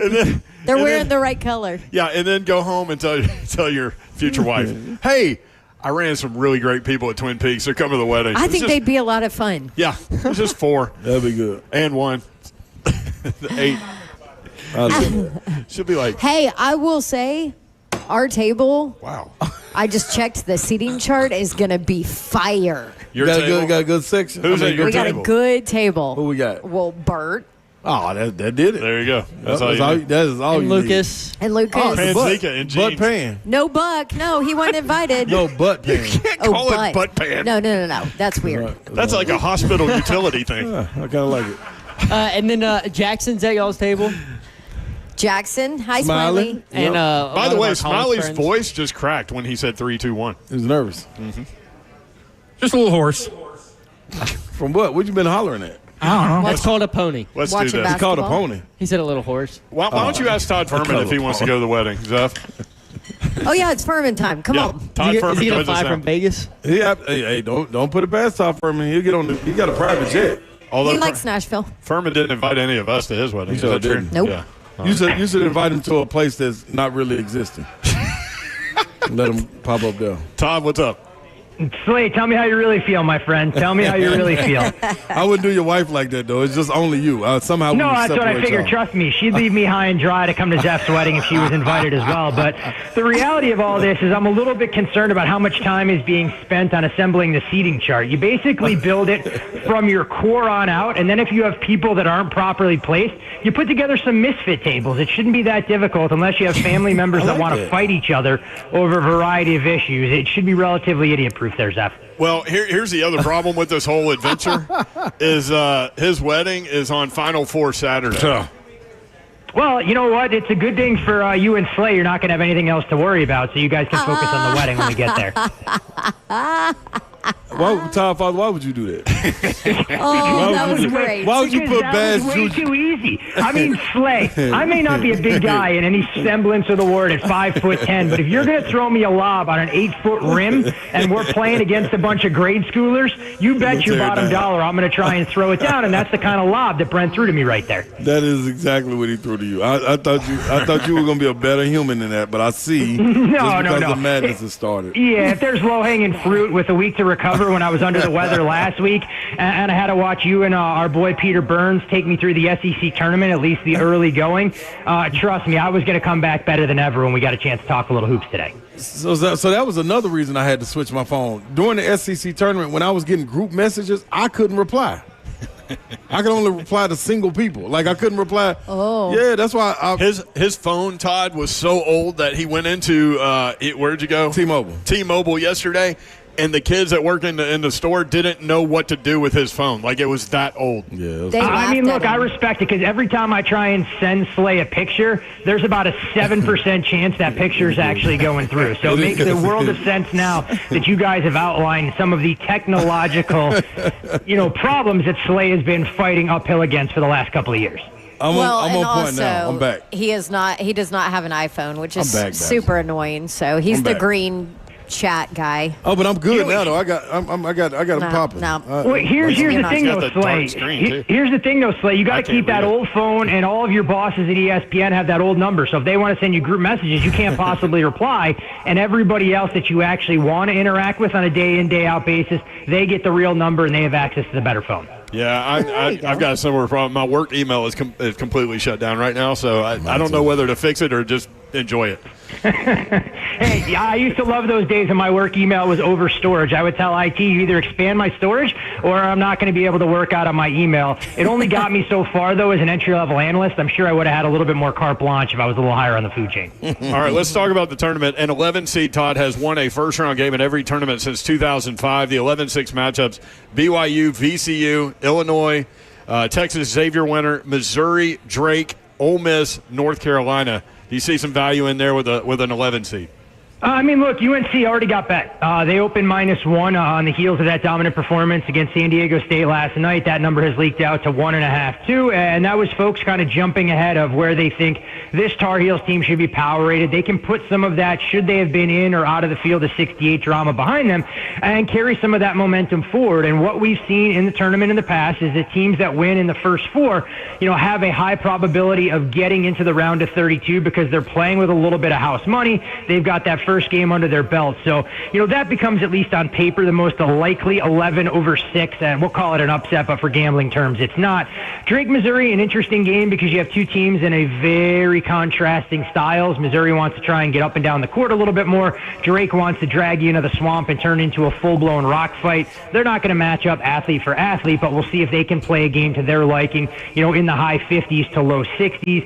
You mentioned the VCU-BYU game, and this has been one of the more polarizing games, not just of the 11-6, but of the entire first round in terms of where professional bettors have fallen on this game. Early on, you saw VCU take some money at 3.5. Then when that number came through the key number of 3, yes, 3 is a key number in hoops, just like football. Look at folks looking to lay it back with BYU. I think it's all about how you assess the two leagues that these two teams come from. BYU played a much more battle-tested Big 12 schedule. VCU, quick turnaround, playing in the A-10 Conference Championship on Sunday, needing to go out to altitude. But we've been fooled by this BYU team in the past. They get out there and they can't get shots to fall. At 3 or better, for me, I would lean towards VCU. And then, of course, Illinois, we won't know who they're going to play, but I can tell you with a relatively high level of confidence that if Xavier ends up knocking off Texas and they're a short favorite in tonight's game, that I think Xavier would take some money if they get installed as an underdog of 2 points or more. Yeah, I don't think they're going to win. I think I got Texas winning that game. I got also. He's got a lot of SEC teams winning, Todd. I don't know if you're going to be shocked by that. That may be the most profound statement, and that may come as the biggest shock of anything we're going to talk about here, Slay. That's a pretty good. I got a nice part slate. I got North Carolina. I had North Carolina winning last night. I got Texas winning tonight. What? All right, nice. All right. Hey, then I'm going to flip the script on you then, since I know you're going to drink as much SEC Kool-Aid as possible, and somehow you're going to figure out how it's 16 teams of everyone in the Sweet 16 all hailing from the SEC, although there are only 14 entrants from that conference. Which of the SEC teams that made the field, in your opinion, is the most overrated in terms of the eyes of the committee? Oh, that's a good one. Hold on. That's a great question. I would go. I got it written down. I would go right now, Texas A&M. And it's fair, and it kind of, goes right into why professional bettors have been willing to bet Yale at 8 or better. And I think when you look at the Bulldogs, interesting with this team, are you going to get a Yale team that really struggled in their non-conference, or did they figure things out in the Ivy League where they kind of ran roughshod over all the teams in their own league? Did they improve, or was that just a byproduct of the league being down? But you look at some of the matchups, and there's no doubt this is a Yale team who's been there before, can get to the glass, can kind of control the defensive side of things. They have definitely taken a little bit of money from professional bettors for that matchup against A&M in the opening round. Who did Yale beat last year, Todd? You know what? I can't quite recall. So we're gonna leave that out. I took my shot at you and Slay, so I want to leave Dawn to avoid some shrapnel. Because if Auburn doesn't make it into the round of 16, she's gonna do nothing but get things hurled in her general direction next week instead. No kidding. Listen, you know who they beat? The eventual national champion. That's who. Random, kind of separate question before we kind of dive more into games for a minute. How do you handle like the futures betting on the tournament? Do you know what I mean? Do you pick a favorite that you think heading into the bracket is going to win? Do you put money on that? Like, how do you kind of handle the tournament? There's so many different ways to try and go about it, and this is one event that, captivates an entire country for 3 weeks, so a lot of people are going to want to say they have that national champion. They're holding that ticket, but if you're trying to run to bet Duke or Florida or even Auburn to some extent at this point, you're not getting that much in the way of upside, in my opinion, especially when we mentioned Duke, given the uncertainty around Cooper Flagg and the potential for re-aggravation of that ankle injury. Do you want to be holding a Duke ticket at less than 3-1 if they should have to go into some of the marquee games deeper into the tournament without one of their top players? Florida, much like we've talked about St. John's over the last month or so, you're kind of buying Florida stock at the top. And the one thing for the Gators is Todd Golden hasn't taken a program deep into the tournament in the past. So you wonder if some of the potential things that are missing from his resume from a coaching standpoint can be what holds back one of the most talented teams and arguably a team that's playing the best basketball of any team in the country. And if you're looking at the other number one seeds, I almost feel like Houston has been the it team over the last couple of years, but they're flying under the radar a bit. And you look at what Kelvin Sampson has on that roster, a very senior-laden group, which is rare in college basketball to some extent. And it's a group that if they didn't have to deal with a nasty injury last year, came up just a bucket short against Duke. I think Houston, if I was making a case for any of the favorites right now that I was betting in the futures market, right around 7-1, the Cougars would be the team that I would take. It does come with the caveat that of all the one seeds, they at least on paper, should Gonzaga take care of business against Georgia, would have the single toughest matchup against an 8-9 winner to try and even get to the second weekend of the Big Dance. Todd Furman, our guy in Vegas. So Seth Greenberg has Tennessee in the Final Four. College basketball analytics guy and PhD statistician Evan Miyakawa has Tennessee winning it all. Where do you have the Vols? I think I would love to see Tennessee and Houston matching up in the Elite Eight with a chance to win the Midwest. I think it would be a phenomenal game. And two coaches that are still trying to get their programs to the pinnacle of college basketball. I mean, if you look at what Rick Barnes and Kelvin Sampson have accomplished, the only thing really missing is that national championship at this point. And selfishly for me, I'd love to bet that game under the total if it opened anything 130 or higher. I think Houston is the team to beat in that region. I've been proven wrong in the past. And look, this Tennessee team for me feels a little bit different. And while I make jokes about you guys being able to clear your calendar, wouldn't shock me at all if the Vols found their way into San Antonio and had a legitimate chance to win the national championship this year. Wouldn't me either. I think that whole little clip that Midwest region is a rock fight for them anyway. So perfect. St. Mary's and Vandy. Thoughts? Fascinating game because you dig into St. Mary's, and there's not a team that's probably been underseeded more often than not under Randy Bennett. The one thing with the Gales is they're not going to change who they are from a DNA standpoint. They want to get you into the half court. They want to bully you a little bit, and they want to try and play the game to their pace and tempo. Now, what kind of problems does that create when you're a 4.5 point favorite? Sometimes it gets a little bit more difficult to win by margin, and this is a Vandy team that when you're looking for individual players that can take over games, in my opinion, they get a nod in that particular side.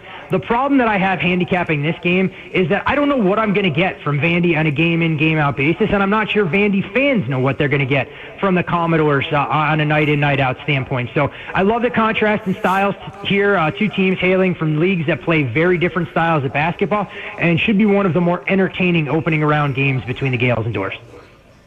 14 SEC teams, obviously, in the tournament. 8 teams are favored. 6 are underdogs. Is there an SEC team where you find value? Look, I think I'm a little bit concerned about Auburn and their current form, so it's not a team that I'm buying or selling right now. Okay. Mention Florida being a team that I think the market finally has priced correctly. So in my opinion, you're not going to be able to make a whole lot of money betting on the Gators at this point. So when you look a little bit throughout the bracket and you try and identify, an SEC team that may offer a little bit of upside, I think people are overlooking Alabama a little bit. I mean, this is a team that I know dealing with an injury to Grant Nelson. We're not sure of his availability throughout the tournament. But they got to the biggest game last year, came up short against the juggernaut that was UConn. So if I'm talking about an SEC team that I think offers some upside in the big picture, it would be Alabama, right around 20-1, that I would be most intrigued by, just because I think the firepower on that roster, some of the veteran experience that's there, could make them a very difficult out, and seem to be the SEC team that nobody really wants to make a strong case for, and I can understand why, given how they've been allergic to playing defense sometimes throughout the course of the season.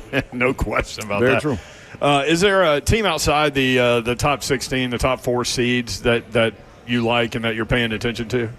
You know, I won't say outside the top 4 seeds, but 2 teams that I do like inside those power seed lines that I think have the potential to kind of make surprising deep runs.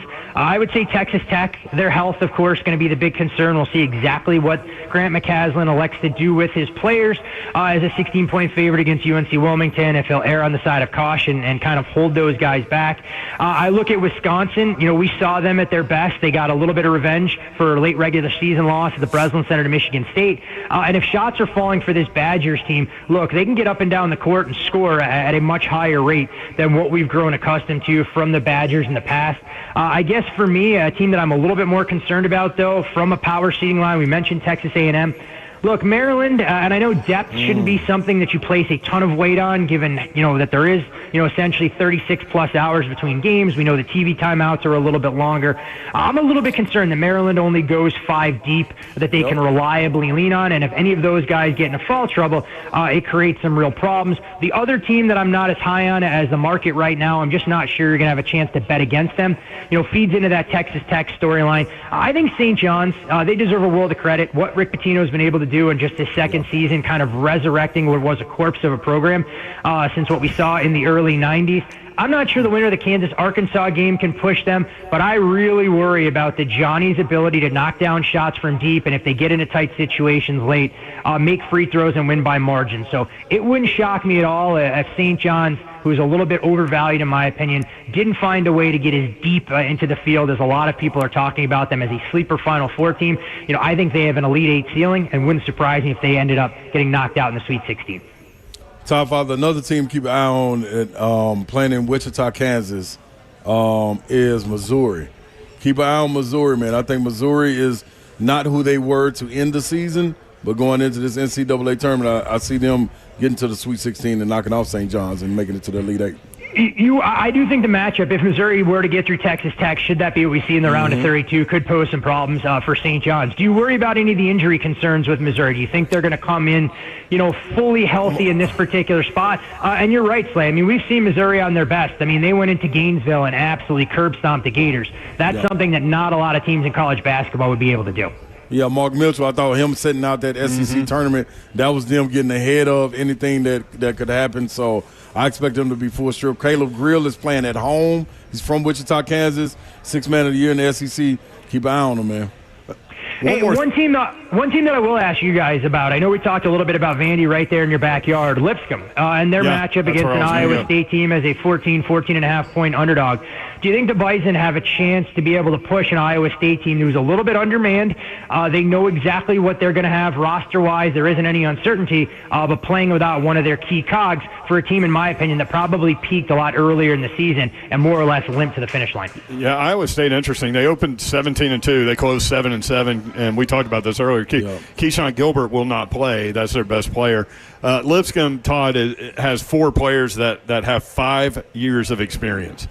And they're going to run that 5-out thing, and they're going to have big guys extend and 6'10" guys shooting threes. And they're a good basketball team for sure. They got the makeup for one of those teams that you always see in the NCAA tournament that makes a run. And run for them is making it past the first round and pushing them to the brink in the second round. Fifth-year point guard, too, helps. And I think you guys mentioned some of the key components. For folks that are out there filling out their brackets, trying to identify some of the Cinderellas, there's a couple of things that you always want to look for.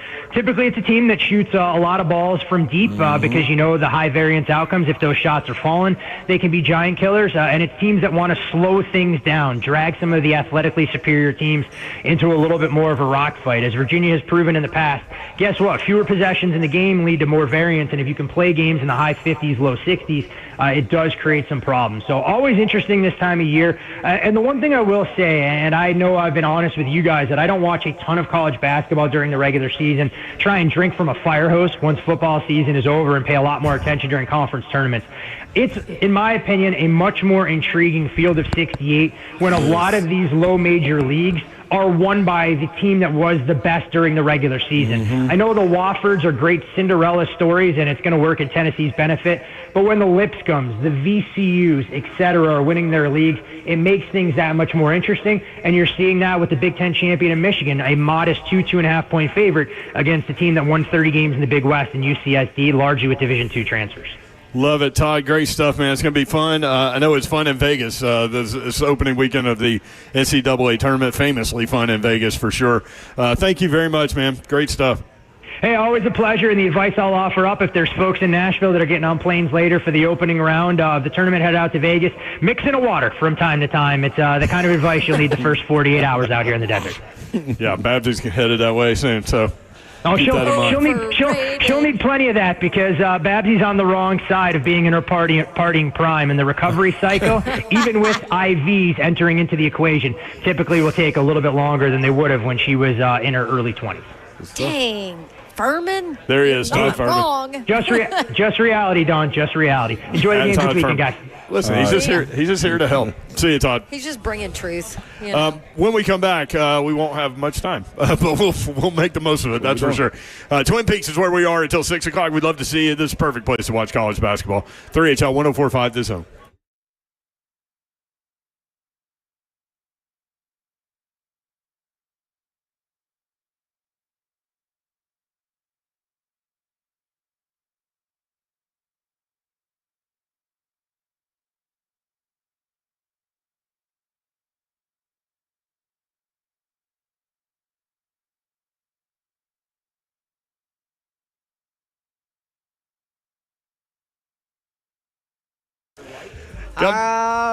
That's you. That's you. That could be you. You want it to be you? Sure. Yeah. I mean, I'm talking about, this college basketball tournament coming up in Zen Sports and the VIP Players Club Big Bucket Sweepstakes. They've got you covered where you can earn bonus bets on the tournament just by using the Zen Sports app all through March. This sweepstakes exclusive to right here in Tennessee. Grand prize earns a $10,000 bonus bet on the championship game or a $5,000 cash prize, and 20 additional winners will earn a $100 bonus bet or $50 cash prize. You can earn entries every day. All you have to do, bet on the Zen Sports app. You get an entry for every dollar you bet, every bet you place. And if you're new to the app, sign up with DAWNTN as your code, DAWNTN, and you'll get 500 extra entries. How about that? Zen Sports, where betting just got better. Gambling problem? Call 1-800-889-9789. Qualifying wager for a wager entry must have minimum odds for any leg of the entry of at least minus 250 or worse American odds. Just head to zensports.com/sweepstakes for contest terms and conditions. You got to be 21 and older and in Tennessee to bet. Gupton Dodge Chrysler Jeep Ram. That's where you need to go to get that next new vehicle. Whether you're looking for a car, truck, SUV, or Jeep, new or pre-owned, my guy Daniel Gupton and his crew ready to help you out. Just let them know what you're looking for. Maybe you need something cheaper. Maybe you need something with better gas mileage. Maybe you need something bigger. Maybe you need something smaller. Maybe you need something more expensive. I don't know. Let them know when you go up and see Daniel Gupton and his crew. They'll point you in the right direction and get you headed toward your test drive. You'll do that. You'll go inside. They will help make the numbers work, and it will be that easy. 24 West to exit 35. It's about 9 miles outside the city. Beautiful drive into Springfield, Tennessee, 3450. Tom Austin Highway is the address. Gupton Dodge Chrysler Jeep Ram, just 30 minutes from downtown Nashville. Check them out online, GuptonMotors.com. All the dealership information is there, address, phone number, inventory, new and pre-owned. They have a tremendous selection of pre-owned vehicles. You can check them out online, GuptonMotors.com. That's Gupton Dodge Chrysler Jeep Ram.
3HL 104.5 The Zone. Texas and Xavier coming up tonight. I can't wait for that matchup, man. Took the words out of my mouth, y'all. Trey going to be lighting it up. Yeah, yes, he is. Tremont Moore. Did you notice when you did your hit on Wednesday with us, with Damian Fishback? Yep. And we were talking about the struggles, and he was like 8 of 33 the previous 2 games or whatever, and he had struggled that day. The second you got up from the table, he went 4 for 4 and scored 10 points. I mean, like that. Yep. That's what he does. Like, he's not going to stop shooting, and he's not going to stop taking quality shots. That's the thing. If you're a scorer and you're taking quality shots, it's going to even out at some point, regardless of who you're playing against. Man can just score. Ain't no ifs, ands, or buts about it. It's interesting to me. Forget about it. I think the wrong team is favored in this one. Yeah, I do too, but I'm cool with it. You went Texas, huh? Yep. You have a parlay tonight? Absolutely. But it's already started though. Oh, it has? Yeah, I started with Carolina last night. Oh, that's right. So if people picked up now and just missed on the Carolina game, if they picked up now, they could go Texas money line. Okay. And also go. I went Purdue money line, McNeese plus 7.5. Zelf mentioned that Will Wade took the job at NC State. He would be nervous about the guys playing for him. I'm like, Will Wade always has a connection with his guys. Yeah. They will play for him. And they'll play for themselves. And that's what I was going to say. Like 3 or 4 of them probably want to go with him to NC State from now. So they want to play good. That's a good one. I took that plus 7.5. Tennessee. I hate how people are like, oh, but their coach is leaving. I'm like, it doesn't matter. This is the big dance. But it's hard, Babsy, to get out of your mind that this ain't the old days. This is a new generation of basketball. They do this all the time. Right, and now they can they can go too. and make more money too. Robert, man, what? You don't get a bigger audition for another team than this stage. You know what I mean? You see the resume, but think about Elijah Martin. Think about Nellie Davis at Arkansas. Like what they did with FAU, you wonder why they getting $1 million? This is why. You're looking for people to perform on this stage. Lamar Butler, what he did for San Diego State, going to Kentucky now. Like come on, man, it's plenty of opportunity. They need him. Switching over to Missouri money line. Oh, Missouri money line. Yep. I know a lot of people going upset in that game. Yeah, I don't know why. I feel like Missouri is always overlooked. They are. It's something about something about their location. It's just always. I think it's their location. Yeah. The location. Location. Yeah. I mean, Como. It's just Mizzou. It's MIZ. Like they're just there. From Josina Anderson, we'll talk about this when we come back. I was just told these 2 quarterback names came up in recent preliminary trade inquiries or internal discussions per a league source. Kirk Cousins and Will Levis. Uh-oh. Atlanta's been getting calls. I heard talk of a 3rd-round pick being potentially actionable. Uh-oh. The Titans would like to transition. What would the market be, though? She writes for Will Levis. We'll talk about it next. 3HL broadcasting live from Twin Peaks. Another hour coming up. 104.5 The Zone.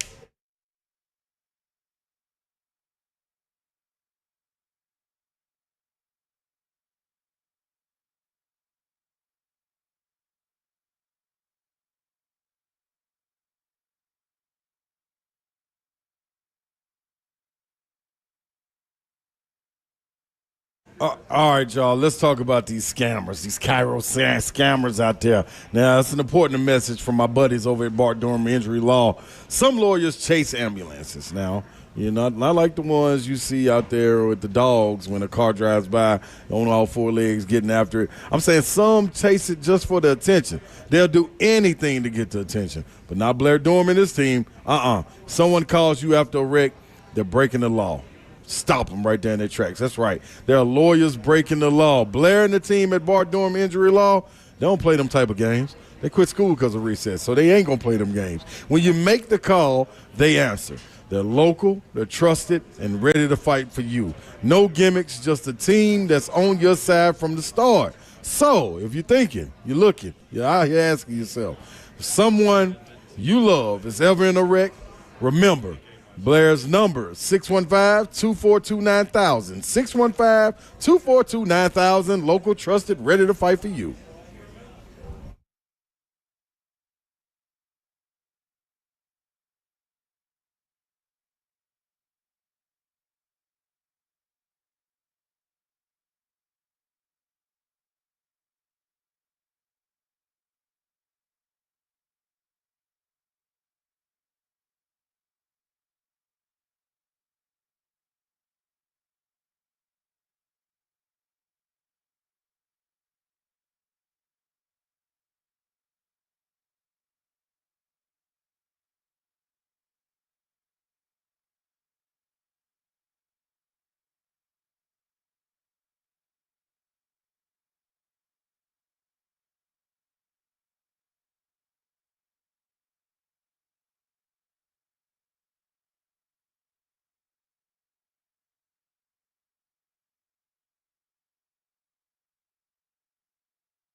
Good evening. It's 5:03. I'm Joseph Bonanno live from Twin Peaks out in Cool Springs. It was reported this morning that the Titans are re-signing running back Julius Chestnut on a one-year deal. Also, wide receiver Rondale Moore reportedly taking a visit with the Titans today. Former second-round pick of the Cardinals has also met with the Bears, Jets, and Vikings. He's coming off a knee injury that held him out all of last season. In NFL news today, the Texans signed tackle Cam Robinson to a one-year deal worth between $12 million and $14.5 million. The NCAA tournament first four continues tonight with a pair of games. 16 seeds Mount St. Mary's and American University face off at 5:40. Winner gets 1 seed Duke. 11 seed Texas and Xavier face off at 8:10 p.m. for the right to play 6 seed Illinois. You can catch both games right here on the Zone following 3HL. For your foundation repair and waterproofing needs, you need to visit USSTN.com. Breaking news at once on your home for the Titans and Vols. This is 104.5 The Zone.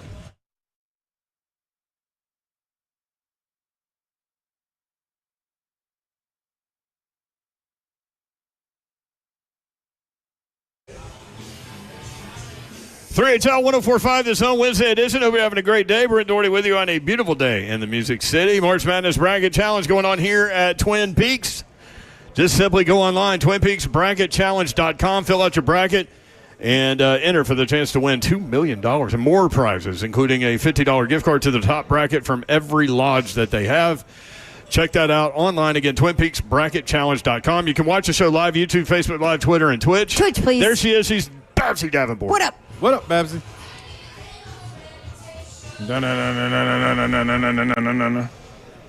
Let's go. Who's going to win the tournament? You can't say Auburn. Oh, Duke. Oh, see. Can't say Duke. Can't say Florida. What? Okay, what is the point of me telling you who's going to win then? That's stupid.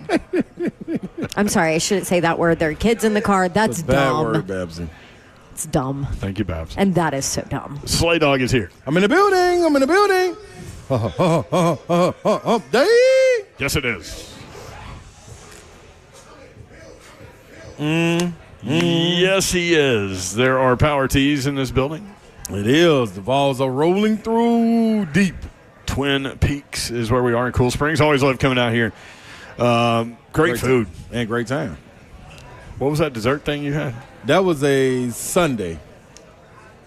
2 scoops of ice cream, sundae with a brownie on it, little caramel on there. Super sweet, I will say. Hot fudge Ghirardelli brownie. Ghirardelli is legit. Yeah. We were in San Francisco for Super Bowl 50, and we made it over to Ghirardelli. Remember that, Kirby? Ghirardelli. Is that what it is? Yes. Okay, my bad. I believe Kirby is correct. You know who we saw in there? Who? Jim Wyatt. Oh, Jimmy knows where to go. He know where to roll. He had this gigantic chocolate something in front of him. We're like, Jimmy, what's that? Okay. Speaking of the Titans, wide receiver, as Zeph said during his break, wide receiver Rondale Moore visiting with the Titans today. Sources say, that from Mike Garofalo, former second-round pick of the Arizona Cardinals in the midst of a tour of teams, having met with the Bears, the Jets, the Vikings as he resets after a knee injury in training camp last year, ended his 2024 season before it began with the Falcons. He will be 25 years old. He was a superstar his freshman year at Purdue. And then injuries happened there. He's had injury problems in the NFL. But that freshman year, he caught 114 balls at Purdue for 1,258 yards and 12 touchdowns. Heck of a year. Yep. He's been okay in the NFL. He's been injured. Year one, 54 for 435 and a touchdown in 14 games. He played 8 games in year 2, 41 for 414 and a touchdown. And then 2 years ago, his last season in the NFL, he missed last year, 40 receptions, 352 yards and a touchdown in 17 games. Wow. I'm good on that. I'm straight. I mean, they signed Van Jefferson, right? Yeah, we have one of those. I mean, they're different players. Don't bring me the same toy. Yeah. I mentioned right before the break from Josina Anderson, she wrote this morning, I was just told that these 2 quarterback names came up in recent preliminary trade inquiries or internal discussions per a league source, Kirk Cousins and Will Levis. Atlanta has been getting calls. I heard talk of a third-round pick being potentially actionable. The Titans would like to transition. What would the market be, though? Terry McCormick tweeted that his sources tell him that the Titans are not in position to move Will Levis at this point. But we'll see come draft time. Yeah. Oh, trust me, they would be all in position to move him if they could. Jump in the move. What would it take? What would it take? 6th-round pick? Gone? Golly. I would do it for that. Yeah. Give me a 4. Listen, I know Would someone give a 4 for him? I mean, I don't think somebody would, but I would at least want that. Yeah, I can't. I would at least want that. What was Kenny Pickett? 6 is a steal. Kenny Pickett was a 5th, right, when he was moved in the offseason? Yeah. I think that's right. Could be. 5th or 6th? Maybe it was a 6th. That's tough. It was a late first rounder, right? But here's the deal. Yeah. I know as bad as Will Levis was. I would have taken Will Levis before Kenny Pickett. Yeah. There's still some potential there. Yo. I know. Don't kill me. No, don't at me. I'm just saying. His time here was trash. There ain't no ifs, ands, or buts about it. I know, but there were also a lot of things that went into it. But that don't mean me being another franchise don't see something in them either, though. Right. Yeah, so I'm with you on it. That's all I'm saying. Yeah. Yeah, I'm helping you on that one, Babs. Oh, okay. You're on the same page. You looked at me like, wait a minute. I know. I thought you were like, no, he's just garbage. No. I think it's something else. Now it's gonna take somebody. It might take a fresh different start. to, tap into it. But well, there needs to be a pretty strong sports psychologist. He need to go down to Jacksonville. He need to go to Jacksonville with his guy. It'd be a nice little backup for from Liam Cohen. Liam Cohen. Oh yeah. He need to go be backup for You know what? He probably the 4th highest paid quarterback in the NFL. What's his name? Trevor Lawrence. Trevor Lawrence. I was gonna say Trey Lawrence. Why did you just blink on Trevor Lawrence? You're in basketball mode. It happens. And hit me in the process.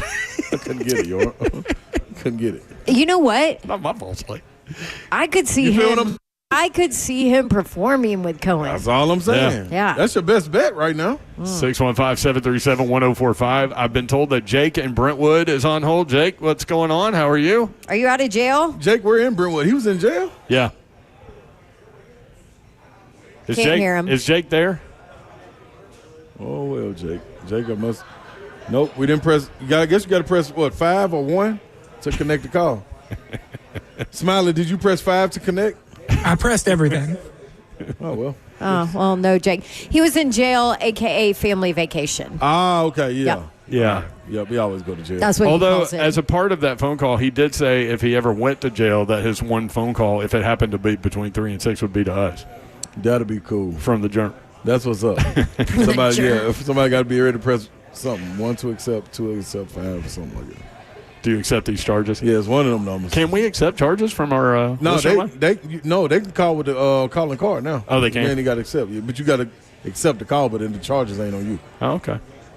That seems well-versed in that, don't it? Maybe I've accepted a phone call or two from the penitentiary. just saying. Oh, man. Odd notes from today's show. When we come back, we'll talk about wide receivers that are available and hit you with the Titans' current wide receiver room and see if there's some movement that can be made there. Ready for that one. Boy, it'd be quick. Ridley, Van Jefferson, Traylon Burks, Bryce Oliver, Mason Kinsey, Colton Dowd, Jaquan Jackson, and Tay Martin. Hey, there's a lot of receivers in there. There is. Can you just add 5 of them together to make a number 3? You know what I think those guys would be good at? You know when you play a celebrity basketball game? I think those guys would be good. Let me ask y'all something. Should I give up on Burks? Yes. I think Burks is not going to be on this roster. see the two different ways that was answered? Exactly. Oh, I'm sorry. Let me answer it the other walk way. me into it, holding my Hells hand. yes, it's about damn time. 3HL And I Twin love Peaks Burks. in Cool Springs. We'll be right back.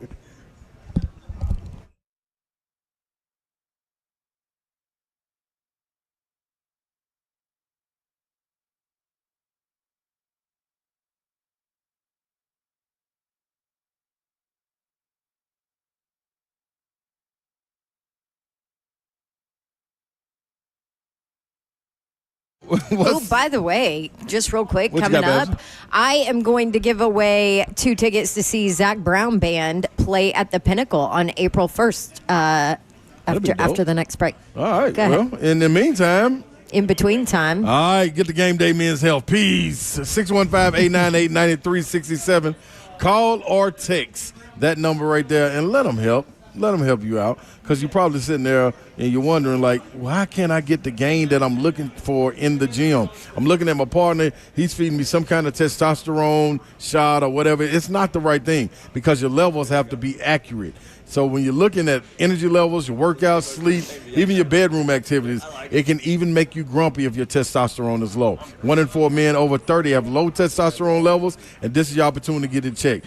2 locations, Green Hills or Hendersonville. Your consultation and lab work is completely free at one of the game days in these 2 convenient locations. I'm going in that thing. You need to come on in there with me so you can be the one to go and get the gains you're looking for. Don't put this off any longer. Call Game Day, 615-898-9367, or text. You got nothing to lose. You want to get in the game during the madness? Why wait? Get into GameDayMen'sHealth.com.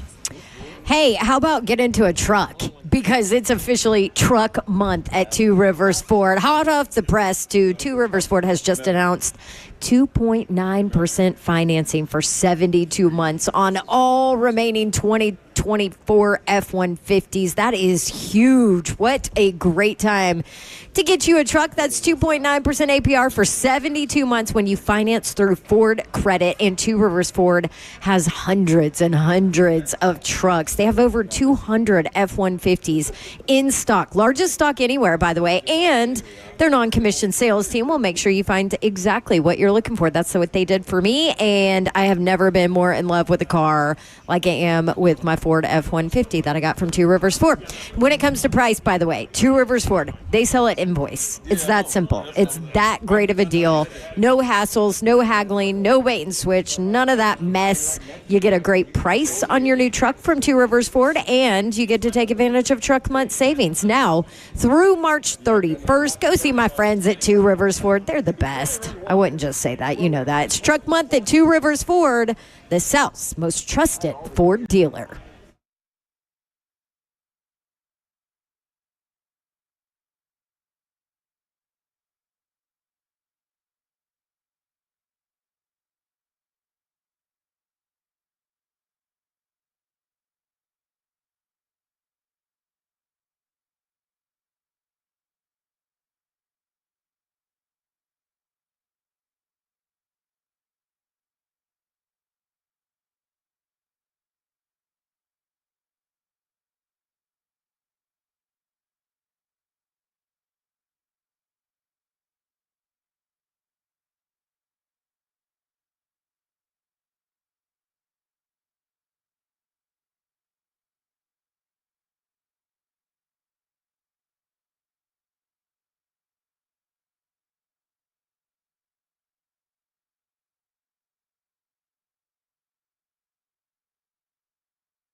3HL 104.5, The Zone. Britt Doherty, Don Davenport, Ron Slay with you. What just happened, Babsy? Just dropped my phone. All good. I like those new glasses you got. Thank you, brethren. Dude, those are crazy. You can record on them. Yes. I mean, pictures. Do I sound like an old woman that's like, look at this newest technology? No, because it happened to me last night. We were over at the event yesterday, so I rolled into Cool Springs because a pair of my sunglasses broke recently, so I went in there and got a new pair. And there was a guy trying on these Meta glasses from Ray-Ban. Mm-hmm. Literally last night. And he was like, do you like this one or this one? And I was like, I like the clear one. And he goes, the clear ones, he said, you take them out in the sun or something where the light is brighter, they shade. Transition lenses. They're transition lenses, so they turn into sunglasses. Mm-hmm. So I got a big shout out to Big Savage. Big Savage pulled up with these right here. Big Savage. Did he get them for you? He did. Wait, did you try them on? No, I didn't need to try them on. Just got them. Well, what if they didn't look good on you? Pretty good. I'm pretty used to making things look good, baby. You need big size glasses too, though. You couldn't even get that out without like smirking. Interesting. Hey, Jackson, can I give away tickets? Give it away. Go for it.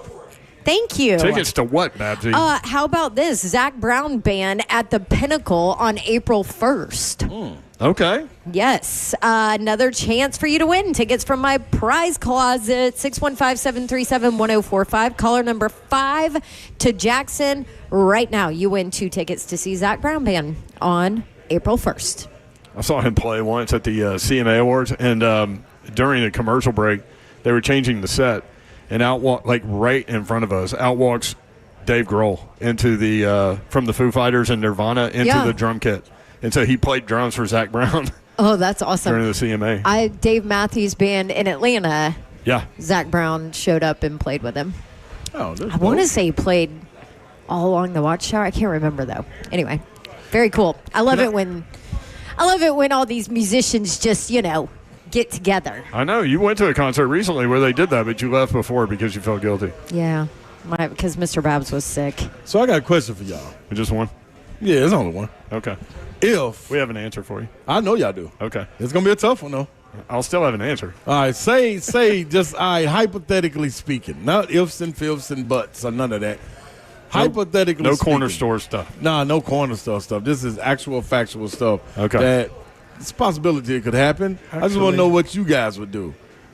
Traylon Burks comes out and has a year like NWI. Oh, stop. Wait a minute. No, listen to me. Hear me out, Babs. Hear me out. Just hear me out real quick. No. You've got to put your foot down at some point. She has an answer. No, you haven't even answered your question. But after it, though, do you re-sign him? No. No, because of what he has put you through. But if he has a healthy year and is like NWI, leading you on in touchdown receptions. You know why? Why? No, because... You know why? No. Because that would be 1 out of 4. 3. Because the 1 would be the 4th. Exactly. Yeah, you're right. It's weird being in the middle of this conversation. It feels it feels like a tennis match. What would you do, Yor? Would you resign? I don't think he's going to be on the roster. I don't think he will There either. you go. He gone. So where are you supposed to go? That's his problem. That's his body's problem. Man, that man would be happy in the woods chasing hogs.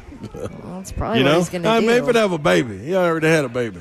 He already had. Well, yeah, little girl. He didn't have the baby, but no, he had it with her. Yeah, she had the baby. Yeah, he created the baby. A little bit. He helped create the baby. There you go. You want to get into sex education today on 3 and Tell for all the kids out there listening in the cars with their parents? I mean, if they're on spring break, you got to learn something. They can learn the Titans wide receiver room, which is currently Calvin Ridley, Van Jefferson, Traylon Burks, Bryce Oliver, Mason Kinsey, Colton Dowell, Jaquan Jackson, and Tay Martin. That's all I'm saying. Knock Trop gets it in the chat. Tay. You know what I mean? It is a contract year for him. Oh, you never know, guys. That's right. You never know what could happen. Oh, do you think he'll have 8.5 sacks this year? Traylon Burks, yeah, like Albert did. Hey, put him at defensive end. What did NWI have? 9 touchdowns. 9 touchdowns. So all right. What did you do, Zephyr? You re-signed him, ain't you, Zephyr? He's still under contract. Yes. He got 5 years. No, 4. Yeah, that's what I'm saying. This is a contract year. Yeah, this is a contract year. So if he has an output like that, do you re-sign him? Oh, no. You don't get the fifth-year option. Everybody's just giving up on my boy. He's not getting that. There's literally no way he can get a fifth-year option. Traylon, I'm still riding with you, brother. Looking at this receiver room. Are you? Do you still have his jersey in your backpack? I'll absolutely have it somewhere. I know you guys are wondering why I haven't said anything the last couple of minutes. Because you're done with it. Because I'm done.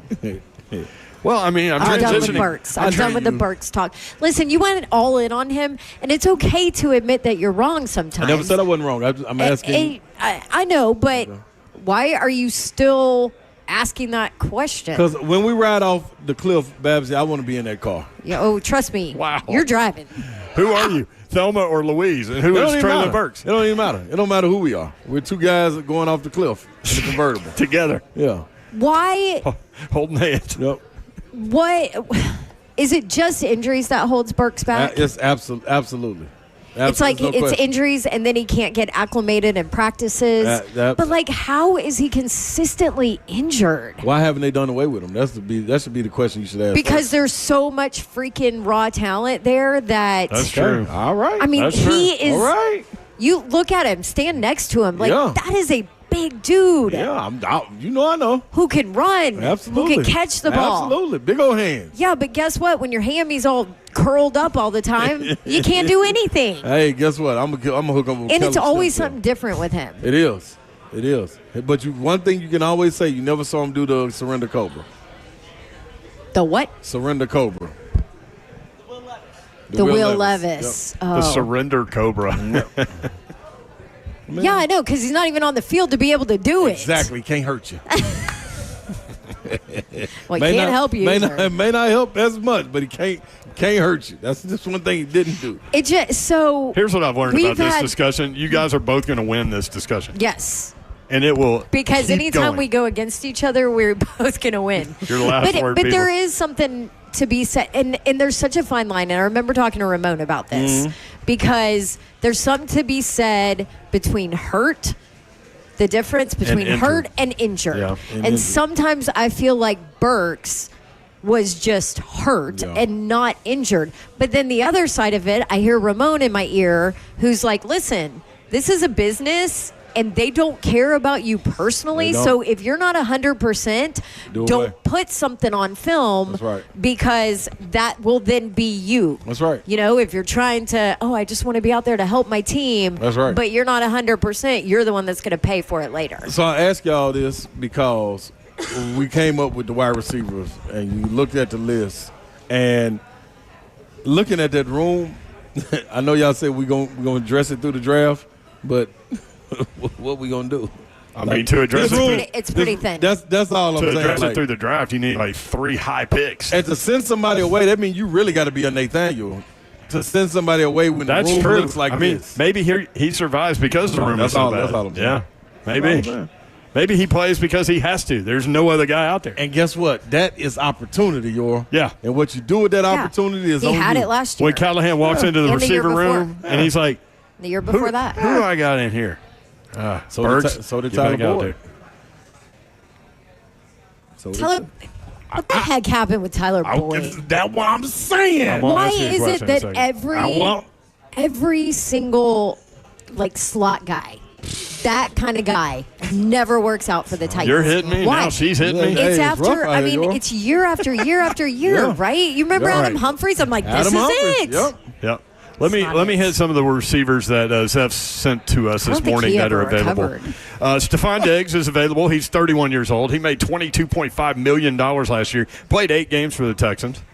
Caught 47 balls for 496 yards and 3 touchdowns after 3 straight 100 reception seasons and 6 straight 1,000-yard seasons. He tore his ACL last season in October. That's 5 months ago.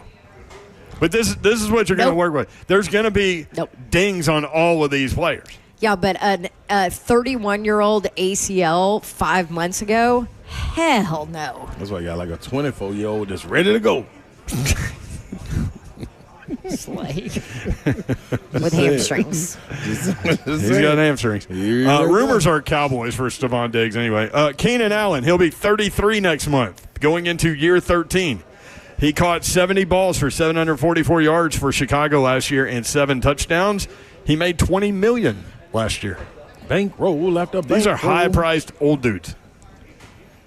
And This is what you're looking for. And what you got sitting right there, y'all? 24, who's not making a lot of money. Body like a Greek god. Oh my gosh. We're going to remember this day where he talked himself back into Traylon Burks. Right? I don't even know how you talked yourself back into it. This is Meta Glasses Day. We'll just tell you how, man. At Twin Peaks right before the NCAA tournament. It's all You're coming on back. some kind of drug or something today. All There's right, no way. Here we go. You want another old guy? Yes. Amari Cooper. He'll be 31 in June. Going into year 13. He played a total of 14 games in the last 2 seasons. 44 receptions, 547 yards, and 4 touchdowns in those 2 seasons. In 8 games in Buffalo last year, he caught 20 balls for 297 yards and 2 touchdowns. He also made $20 million last year. Nope. Slay, your vote?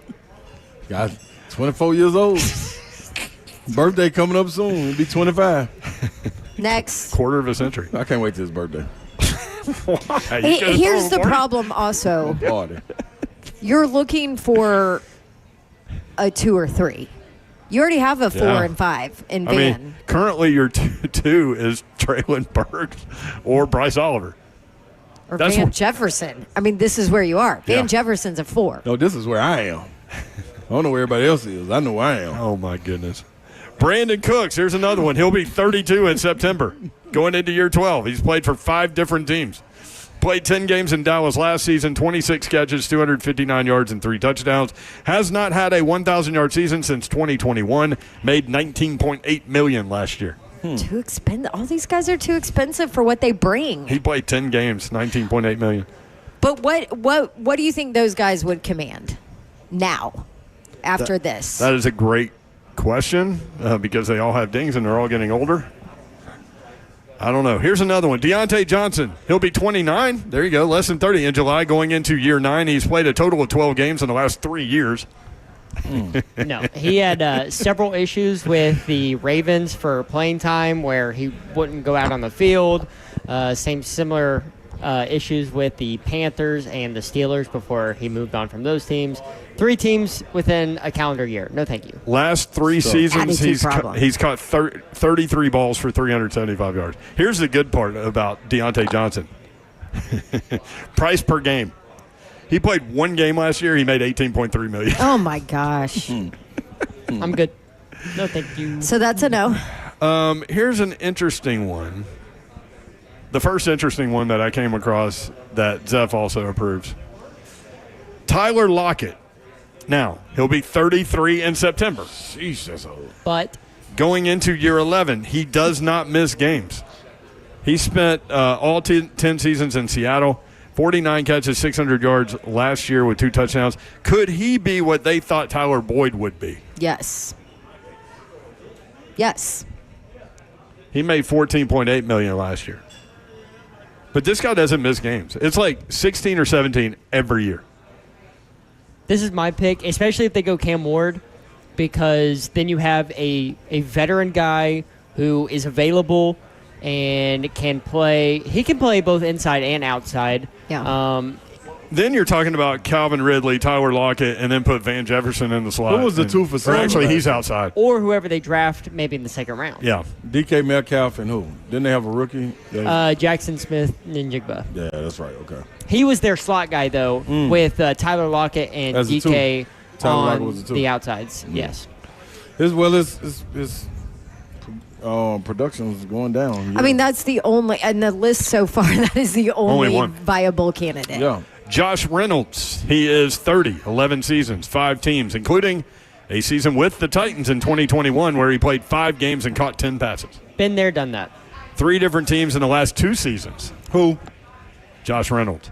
He was here. Yeah, he went and I just said that. Been there, done that. Oh. Yeah, and then he went to Detroit and had a Sorry. breakout year. Then went somewhere Missed else and that got paid. mayor. I'm Jacksonville. Like, Jacksonville. He Yeah. played for the Titans in 2021 where he played 5 games and caught 10 balls. Oh, he's got Patriots written all over him. Oh, yeah. Mike Vrabel. Hey, Jack Gibbons. Right. Jack Gibbons just Yep. went to the Patriots. today. Dr. Gibby just This is signed a year amazing. deal with the Patriots. Makes sense. This is amazing. Yeah.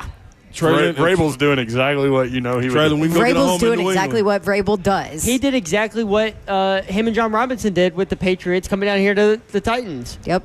That's true. When they signed all those old Patriots players, Yep. he's just doing it, but in reverse. That's true.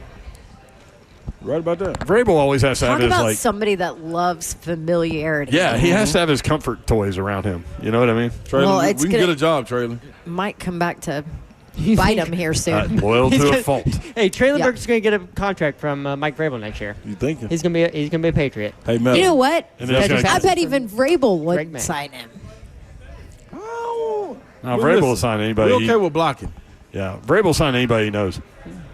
I'm just saying. I mean, I'm not We going need to run the list. because he's making it look like that. We need to run the list of all the players that he used to coach that are now in New England and coaches. And Look at coaches. this guy. It's double figures, man. March 23rd will be a great day on Earth. March 23rd? Yep. Is that when you're throwing the biggest Traylon Burks birthday party That'll ever? be his birthday party. We're bringing all the jerseys out of the closet. It's time to celebrate. How old is he turning? He'll be 25, Oh, wait, Babsy. that's on Sunday. I'll be back for the party. You're just coming back for the party. Yeah, then I'm out of here again. And he's like, Yeah. Taking Traylon with me. He'll be going to see Arkansas play. I'll be going to see Tennessee play. Okay, just leave him there. Wow. You know I love Burks, but last year did That was a me rough one. in. That was a rough one. That was a rough one, Babs. How many games we get last year? We got 5 games, Five, man. yeah. 2 starts. Like, How many balls did he catch? how many balls did they throw? How about that? was it less than 10? Yeah, they probably Yes. threw less than 10 to him. Well, how many did he catch? See, Yes. you worried about the wrong thing. I'm telling you about He Burks caught things. 4 passes last year. That's all they gave him. What you He want me to caught do? 4 more passes than we did? There's no way. He only played 5 games total. There's no Exactly. way That's he got not more even than a 10 catch a game. targets. He didn't There's get no more way than he got more than No way. 10 targets. No. It was 8 targets. See what I'm saying? So he caught 50% of read his passes. quickly. Yeah, what slow. y'all want him to do? I catch half the balls. Okay, Like, well, did- there's he a did. reason he's Throw not it. targeted. They would just start going to Calvin. So Blaine you're talk saying- about it all the time. you're saying- They Back just start then, going though, to they Calvin had, Ridley. they had Calvin Ridley. and D-Hop. You're saying if they'd have during thrown that time. 100 balls to Traylon Burks, he would have got 50 of them. I'm just saying, who else on that list in that locker room are you going to throw it to other than Calvin Ridley? Tay. None. That's my man Who? Tay's name. Tay Martin. You don't even know his name. Tay Martin. Can I My give- man Tay's name. Like, Can I what? give you one more name on this list? Yes. I mean, it's Outside almost Tyler T Lockett. Martin. That's why I like him. It's Tay Martin, not T Martin. Hit us up. who's up? So Rondale Moore visited with the Yes. Titans today. Yeah. He has serious injury career I want history. none of that. Yeah, I don't want that. But there's another player named Moore, Elijah Moore, also a free yeah. agent. Ah. Played with Cleveland, When he was with the drafted Jets? with the Ole Jets Miss in the guy? second round. Ole Miss. He's a went to slot Ole guy, Miss. though, right? Yeah, he's Yeah, tiny. He's small. Yeah. the pocket person. He has had, let's see, last year with Cleveland, he had 61 catches for 538 yards and a touchdown. I wouldn't mind That's it. in Cleveland. Yeah, that's in Cleveland with nobody at quarterback. That's like 120 catches somewhere else. Oh. so Not with the Titans. Oh, yeah, back down to 60. now if you have, but if you have Cam Ward, an actual quarterback, See, I'm trying to tell y'all. An actual quarterback. Cam with Burks. Oh, gosh. oh, okay. Burks has to stay healthy. So first. you're saying that all Traylon Burks is needed was Cam Ward? That's all a lot of us need. And Elijah Moore has played all 17 games the last 2 seasons for Cleveland. These glasses of yours are freaking me out. I don't know if I'm being recorded or not. Well, you know you're getting the truth. See, Babs Tyler, recorded a video of me when she was wearing them. Sure did. Blackmail material. nobody ever know. So if you go into the season with Calvin Ridley, Tyler Lockett, Elijah Moore, and Van Jefferson as your top 4 wide receivers, and then whatever rookie you Who did you draft. say? What names you say? Calvin Tyler Ridley, Lockett. Tyler Lockett, Elijah Moore, Van Jefferson. Boo. And then Traylon Burks will be 5. Move me up some and I'm with you. And then whatever rookie they Move me draft. up some. Because they're going to have to draft a rookie. Oh, they're drafting multiple receivers. Yeah. Multiple. But they got to draft ones? one I mean, hot. you don't just want like to. in the second round, and then they could probably go in the 6th round. I'm thinking. You don't go to the store and they're like, here's the good stuff. No. Give me the crap over here. Yeah, that's what I'm trying to tell y'all. That's what we're grabbing right now. You don't intentionally do it anyway. They're not intentionally signing these people. They just ain't got nobody else to pick from. We got to get out of Aldi and let's go to Kroger or Publix. Man, we should have been firing Aldi- this. Dude, Good Aldi's stuff got there. some great deals. Listen, I thought about that when I said it. Like, all these produce is awesome. They do got some good stuff in there. I literally saw someone today tweet that old people shop at Aldi. When I said that. No, Aldi got I never big used selection. to, and then somebody told me like, No, their produce is on yeah, and point. I was like, dang, Juicy enough. it's pretty good. Yep. Juicy? Yeah. Yeah. Yeah, check it out. Okay. There's one right over there. I know. That's what Burks is. He's At an Aldi. All right. I feel like we should have had the Debbie Downer sounder going for you all day long. I don't know why, you're. Okay. What else you got? All I'm asking y'all is what else y'all got. These people that he just Listen, named. that's a fair argument. The people that he just named, I'm not going to war with them. Tay Martin. Oh. I'd be good with Tyler Lockett, and Calvin Elijah Ridley, and Elijah Tyler Moore. Lockett. I'm okay with Elijah Moore even, and go get a bad A rookie. Exactly. Yeah, but 3 of those options are not even on this roster. Yes, you are correct, but that's our conversation. They gotta get That's to what work. we're having right now. These are free agent wide receivers we're talking They don't want to about. get them like that, though. I mean, they theoretically could have an undrafted free Lockett's agent from not last as year expensive. as the number 2. But you said they wanted to create through the draft. I've been sitting there waiting on Splash. They have to get a veteran to help. If they're I know, going to but go rookie, they have to get a veteran wide They receiver don't to have help enough them. draft capital to fill all the holes. They just don't. I just and read you got to the get a options. There's quarterback. only one, so go get No, him. they don't. Tyler Lockett? Yeah. Yep. All right, well, we just solved that problem. The other ones are not options, Tell you, man. unless they want to come for the Listen. league men. Yep. What, if Callahan just listened to this last segment, I'd take them for the league minimum. I most definitely would. you think Callahan's going to call us and be like, hey, man, you guys can solve my wide receiver room. Let's go. Yeah. Set a Monday morning meeting. I'm telling you, you already got a. Minus Slay. Slay. Yeah, no, I'm Slay saying- wouldn't be in He would there. cut Slay out of I'm this. telling you, got a diamond in the rough. Sorry, you just got to Slay. open your eyes Sorry, and look. Slay. You stay out in the hallway. Yeah. Oh, yeah. I'll be like, where's Slay on this text? Slay's not on this text. I'm telling y'all, send my boy out here with He's me. in the training room Yeah. with Burks. That's right. Okay. We're getting healthy. With bubble All wrap. right. With bubble wrap on. I've got a few more NCAA tournament nuggets when we come back as we wrap the Wednesday edition of 3HL Live at Twin Peaks at Cool Springs. We'll be right back on 104.5 The Zone.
United Structural Systems is a foundation repair and waterproofing company that has served the Middle Tennessee area since 1994. Over 30,000 100% satisfied residential customers, and they can do anything from foundation repair, waterproofing, concrete leveling, all kinds of things for you. Some symptoms with regard to foundation repair. When it's hot and dry weather, do you notice soil cracking and pulling away from your home, leaving holes or gaps next to the foundation? You know what I'm talking about. Maybe you've got bricks cracking, walls bowing, doors or windows sticking, drywall separating, stair-step cracks in masonry, mortar joints, chimneys tilting or leaning. These are all signs of possible foundation issues. Your house may be trying to tell you something, and my friends at United Structural Systems can help you out. If you do have to have some foundation repair or waterproofing work done, you also have the peace of mind knowing that USS provides an honest diagnosis and stands by their work and warranties. This is huge. USS is based right here in Middle Tennessee. They are members of our community. USS has been in business 25 plus years, and they are not going anywhere. This is who you want to do your repair work, and this is who you want to call if you ever do need to use that warranty. United Structural Systems, USS. We guarantee our best. Call USS They take the stress out of home repair. Contact information, call them right here, 615-488-7855. That's 615-488-7855. Or online, USSTN.com. That's USSTN.com.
What's up?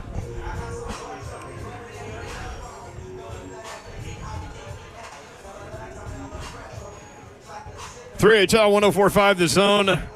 Brent Doherty, Don Davenport, Ron Slay, Zeph, Kirby, Eggy Bop, all hanging out at Twin Peaks in Cool Springs. This would be a perfect place for you to watch basketball. This is the place They to got be. TVs everywhere. Everywhere. Well, they've got meatballs here too. Kirby gets them all the time. yes. Kirby keeps saying they're not spicy. I beg to differ for people that don't like their kick. You were saying they are spicy? I like a little bit of a kick, but those are spicy to me. But I'm not a hot guy. I'm not a hot No, guy. you are not a hot guy. Wow. Okay. Okay, that's. No, it just always surprised me. Like, you would think that Slay, for as much as he loves his sauce and, you know, I mean, he carries barbecue sauce in his freaking glove compartment. Like, you would think that he would like spice. I'm a sweet and spicy guy. Not He at literally all. just asked if he could have a menu item here, like as a part of like soup, but the soup base is barbecue sauce, Bourbon teriyaki sauce. bourbon teriyaki sauce, Oh, that stuff's good. in a bowl. Yes. With whatever The meat you wings. put in there. So it's really like just bring them cooked and then let me marinate them at the table. Even more. How about that? Again, a reminder that we are not on the air tomorrow, nor are we on the air on Friday. We will be back on Monday. We are participating in the madness. Yes, Westwood 1 will have all of your NCAA radio basketball needs covered tomorrow and Friday. Some nuggets, again, from Chris Faldica, the Bear. Since 2018, 13 seeds have won 7 of 24 games versus 4 seeds. That's 29%. Again, since 2018, 29% of the time, 13 seed has beaten the 4 seed. That's almost 3 out of 10, 30%. That's not a bad success rate. That's pretty good. Given that it's 13-4. I ain't biting for it, but yeah. I said success, Babs. I know, it's close. She gave me a look. You know, she's got that look. She's got that look. 3 of the 7 wins came as at least 9.5-point underdogs for the 13 seed. So the 4 13 games this year, for Texas A&M, as you said, you're a little nervous about them. Just a little. Against 13 seed Yale. Yep, because they got vets, and they've been there. Been there, done that. Texas A&M is 7.5-point favorite. Maryland as a 4 seed against 13 seed Grand Canyon. Maryland with depth issues. The Crab 5. Grand Canyon now in the tournament for the 3rd year in a row under Bryce Drew. 10.5-point favorite. It's crazy he wouldn't do good somewhere else, huh? Yeah. He's such a freaking nice guy, too, man. Yeah, got a contest for him. I know. He was a good dude to be around. They got a contest for them, too. Until he didn't win an SEC game one year. Got a board for it, too. Yes, they do. But my man in Missouri survived that. Yes, he did. But he also had a great year the year before. 4 seed Arizona against 13 seed Akron. Arizona, a 14.5-point favorite. That's about right. 11 seeds. Love. In the last 4 years, 11 seeds are 9-7 straight up against the 6 seed. How about that? A winning record for the 11 seed against the 6 seed. Wow. That's interesting. The 6-11 games, as we have talked about, 6 Ole Miss against 11 North Carolina. North Carolina a favorite in that game despite being the 11 seed. 6 seed Missouri, 6.5-point favorite against 11 seed Drake. 6 seed BYU, 2.5-point favorite over 11 seed VCU. You're intrigued by that matchup. What are you most intrigued by tomorrow? Or Friday? One more. This go round. One more. 6 seed Illinois against Texas Xavier winner.